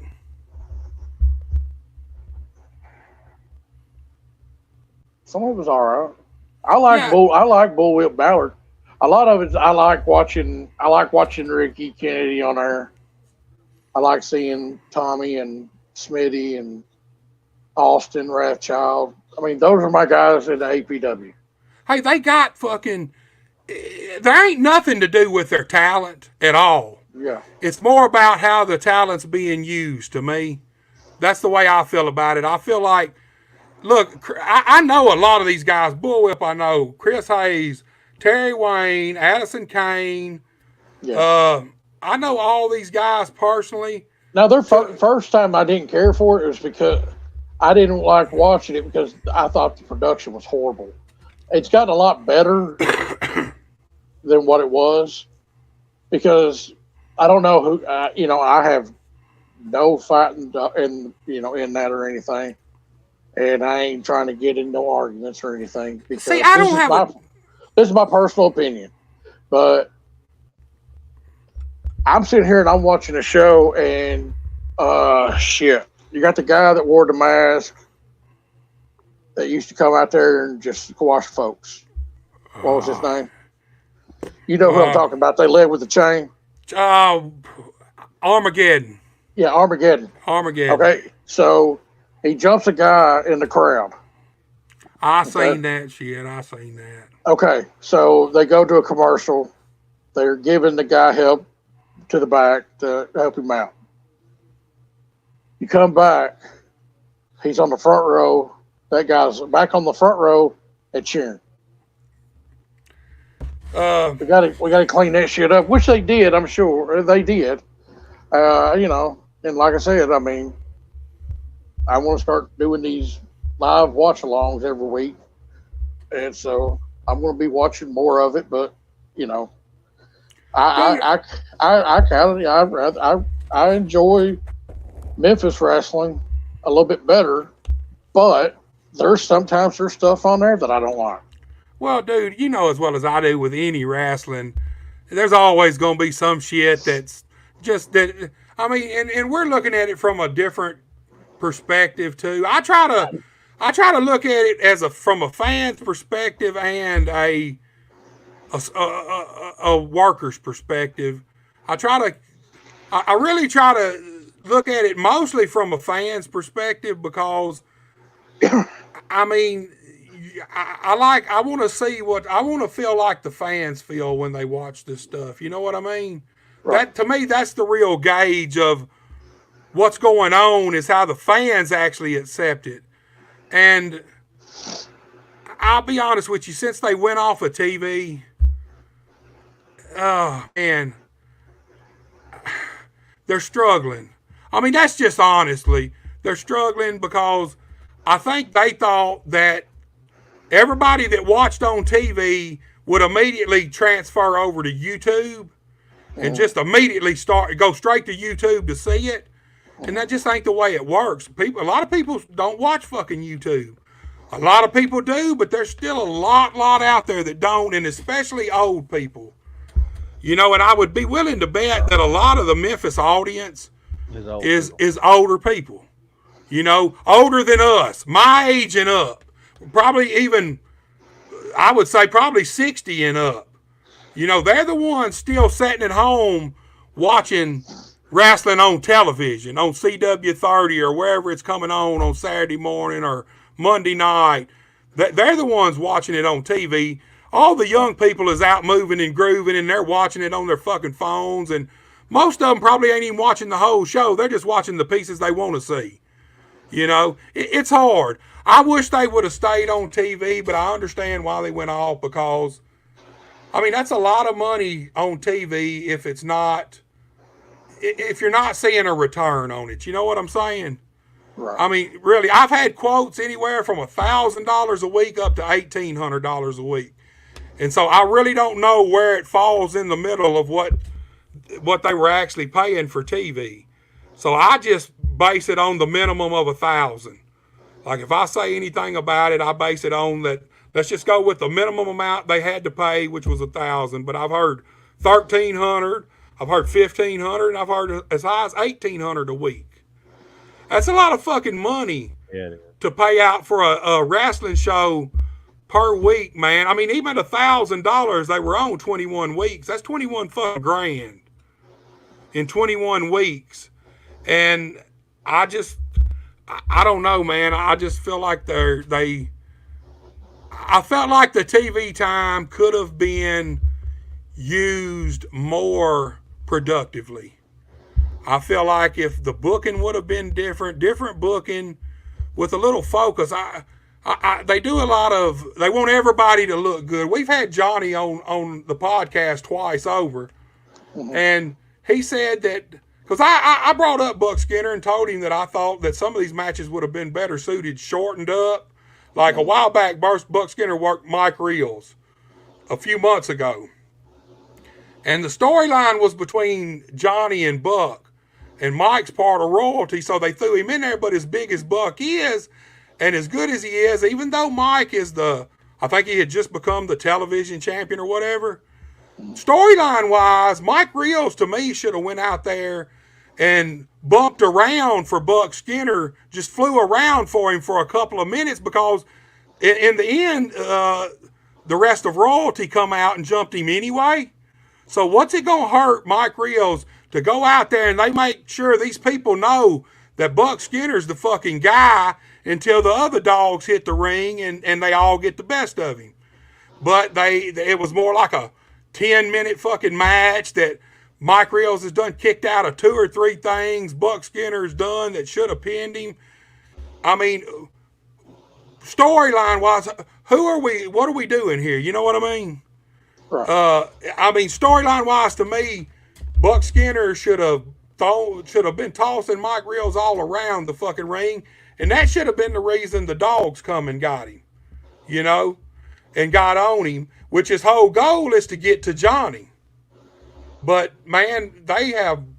The last time I seen Buck, they had pulled him into the turnbuckle post and supposedly separated his shoulder. But now I'm assuming that maybe that had something to do with him going to California. Hopefully they didn't just do it to fucking kill him off. I like that dude, man. He's unique for our territory. I like him, man. I hope he gets a job with New Japan somewhere. Someone called me one day and asked me if he would do a podcast with them. I said, dude, all you can do is ask. And he told him that. So apparently the guy texted him and asked him if he would do it. He said he don't do them things. So he checked with me. He said, hey, have you ever had one with him? I said, no. Yeah, I mean, I can understand it. That's probably one of the guys I haven't done with, and I haven't done with a bunch of the guys. But I think, it's better for him to keep himself protected, I guess. It is. I think so too. Right now, if he's got plans to do something, I think that's best for him. Yeah, because here's the thing: the podcasts we do are half shoot, half works, kind of. In a sense that, we talk about real shit and we talk about work shit. So for him, I don't think I would do any either right now. Now, if they got him over as a full-blown baby face, then I would say he could probably do a few and get away with them, especially if he'd done some with some guys that he knew was going to somewhat take care of him, keep the questions at a certain spot, and not take him out of his character. But as a heel, I don't think he should do any as a heel because it keeps his aura up. We did get, Austin Gunn his job at AEW because of our podcast. Yeah. It had nothing to do with his daddy. I don't understand. Fill me in. I'm lost. We did a podcast. We did a podcast with Austin Gunn. When was this? Oh shit! Back before they did All In. Yeah, it was like a little before All In. Yeah. And then next thing you know, when AEW popped up, he showed up. Yep. Well, that's cool. Y'all did. Early on, y'all did some with Conrad, or at least one with Conrad, didn't you? Yeah. Yeah. I think that was cool. Our third one. That was our third podcast, and then we did one with Chase Stevens. We did one with Jerry Lynn. I did one with Dundee. We did a great one with Randy Hales, and you did a great one with Ron McClarty, but the fucking computer lost that shit. Yeah. Hey, speaking of Ron, he's going to be on the Buster Unmasked, not this Wednesday, but next Wednesday, the 19th, I think it is. So he's going to be on. I'm looking forward to that. Normally we have most of the time we have at least 2 guests, sometimes 3. How long do you stay on? Dude, I really try to keep it at about an hour and a half. Because I catch it, but I don't even pay attention to how long, you know. Yeah, I try to keep it about an hour and a half at the most. I think I'm going to start allotting it for 2 hours, but I still going to try to bring it in at an hour and a half because, I mean, with Ron, he's going to be the only guest because Ron's got a lot he can say. He's got a lot. I mean, we can talk about his training. I mean, everything. And he spent a year in England. So, I mean, we know some of that shit. So there's a lot. You know, when we were talking about Ron, and I told him, I said, well, I'll hit him up and see. I said, he ain't really, you know, I said, I don't know that he'll even want to do it. I don't know how he is about wrestling right now. I know he don't really do a lot on Facebook or nothing other than his grandkids and stuff. You see pictures of them, but he was pretty open about doing the show for us, and he did good. I mean, and it was fucking awesome. Yeah, Ron, that's what I told them. I said, look, Ron is a 1 guest show. Yeah. I said, we don't need, there's a few guys out there that if I could ever get them on, they're going to be the only guest for that show because Derek's another one. Derek would be a 1 guest show. I'd pretty well devote the whole show to Derek and pretty well give him the whole hour and a half to talk with him and stuff. Same with Ron, and there's a few other guys out there that I think that need a whole hour. It ain't that they deserve a whole hour, but they've just got Ron's one of the best at this fucking shit. Not just in the ring, mentally. Man, Ron's smart. Ron's clever to the fucking business. Me and Ron gel good together. That's one reason we always work good together. We hit the road, and he'd have an idea, or I'd have an idea, and then we'd tell each other, and then the other one would, well, fuck, what if we added this to it? And then, well, what if we added this to that? And then time we get to the show, we done got a whole fucking match laid out or a whole fucking thing, and we don't even know who we working yet, you know? Highly creative dude. He's going to be on, I think it's the 19th. You know, it's... what you got this week? I got DJ Fury. He's a young guy out of Trenton up here. He's a smaller guy, but he's like a stick of dynamite. He's fast. He's explosive. He's young. He's kind of excited about it. I think it's his first podcast. I've got the Hooligans too. I hope they come on. You know, they're supposed to. They told me I they like would. Terry and Addison. I like both of them too, man. And then I got T-Pain. He's from up here. They're actually the owners of Premier Pro. Yeah. And they've got a show coming up Friday we're going to talk about and they're going to promote their show and stuff and kind of let people know what's going on. But the next month, they've got a Company War show where Premier Pro is going to be facing off against New South Wrestling. So in May, I don't remember, I want to say maybe it's May 14th, but I could be wrong about that. But they're really planting their feet up here heavily. They book some of the best shows. They don't just book the same old talent. They bring guys in from, like I said, last time Chase Stevens was there, Damian Wayne, Coastal, the Hot Shots are there regularly. Obviously, Sarge O'Reilly, Jason Genesis is a regular there. A young guy named Charlie Kingston. He's the new junior heavyweight champion. He's good. He came and wrestled for me. Dude, he hadn't actually been in the ring. I think he just broke his actual first year of in-ring work. Now, he was a referee for a while, but he's actually only been in the ring for a year working. And, man, that dude surpassed everything. I told him, I said, man, I'd have never dreamed you'd have got as far as you have and been as good as you are right now in a year's time. I put on a show in October outside of the church in Blytheville. And, of course, I had it recorded. And, that was the last time I had a match.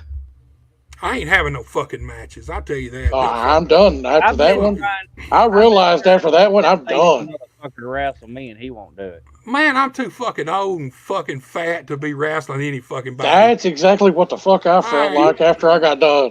But Fuck. you wrestled Tommy Wayne. Why in the fuck won't you give me my retirement match? Because you want to do fucking barbed wire and everything else. Fuck you. I Yeah, owe I'm- you a real ass whooping. Hey, I ain't rolling around in no goddamn barbed wire. I ain't bumping in no thumbtacks. Hey, about the most blood you gonna get out of me is if I'm eating a hot dog and I bite my fucking lip or tongue, motherfucker. That's about the extent of that. Fuck Well, man. that. You went on another 35-minute rant, so Yeah, I like to talk, so sometimes Before- you just gotta cut me off, man. Before we go, I'm gonna cut you off. Hit you with the hard one here. Tell Derek King next time you see him that me and Titanic have made a national holiday. What is it? Every Sunday, it's Fuck Derek King Day. He'll get a kick out of that. I don't see him that often. I see him the first time in several months when I went and done the Legacy show at EI, the joint Legacy show about a month or so ago. But I'll see him. Guess what? I'll see him Saturday night. Well, you tell him I said it's Fuck Derek King Day on Sunday because I'm pissed at him because he still never called us back to do our show. Yeah, I know. Hey, Derek's hard to get a hold of now. I'll He tell is. you that. If you don't fucking show up in Derek's face, Derek's hard to get a hold of. You got to hold that motherfucker down and be like, look, you're going to sit here and do this now or else. If you want something from Derek, what you got to do is find out where he's gonna be and just pop up in his face, man. All right, brother. I'm going to get out of here. The puppy's ready to go to bed. I gotta go walk the big dog. We got a new husky the other You day. fuckers done capped me up to 12, 20. I know, right? God, Look, I'm tired. dog. Look, I got as soon as I got home, I just grabbed me some ham and came in here, and that was it. Guys, I appreciate y'all having me on. Hey, we appreciate you coming. Hey, I you can't catch do it because, look, Titanic, I can't do it because I really don't know how to, but in the morning I get my old lady to unblock your ass, man. Hey, don't piss me off again, man. I'll hit that. Hey, You I'm tell heavy. her we did not call her a rat. Yeah. Hey, she'll kick your ass, man. I won't even have to do that. She'll fucking chase you down, man. We did not call her a rat. Look, I She got was alligators in the yard. I she ain't started assuming too much shit. Hey, y'all fucking piss me off. As soon as we shut down here, I'll block fucking Divine too, man. I'll unblock. Look, I can't unblock and block everybody. So if I unblock him, I gotta block you, man. Fuck. Guys, I appreciate y'all, man. I appreciate y'all wanting me on. I appreciate y'all having me. Literally, I'm like y'all. I got to get the fuck off here. If not, we're gonna be up till 3 fucking o'clock in the morning. Right? We'll just keep talking. It was good. It was good talking to you, man. Yeah. Yes, sir. I had a blast with both of y'all, and I'll be giving y'all a call, dude. Like I said, I got the first 6 weeks already booked up, but give me a little bit, give me a month or so, and I'll be getting in touch with y'all. Sounds good. All Y'all right. have a good All right, one. y'all take it easy. Take it easy. All right, you ready? Hit that rock. Hit it.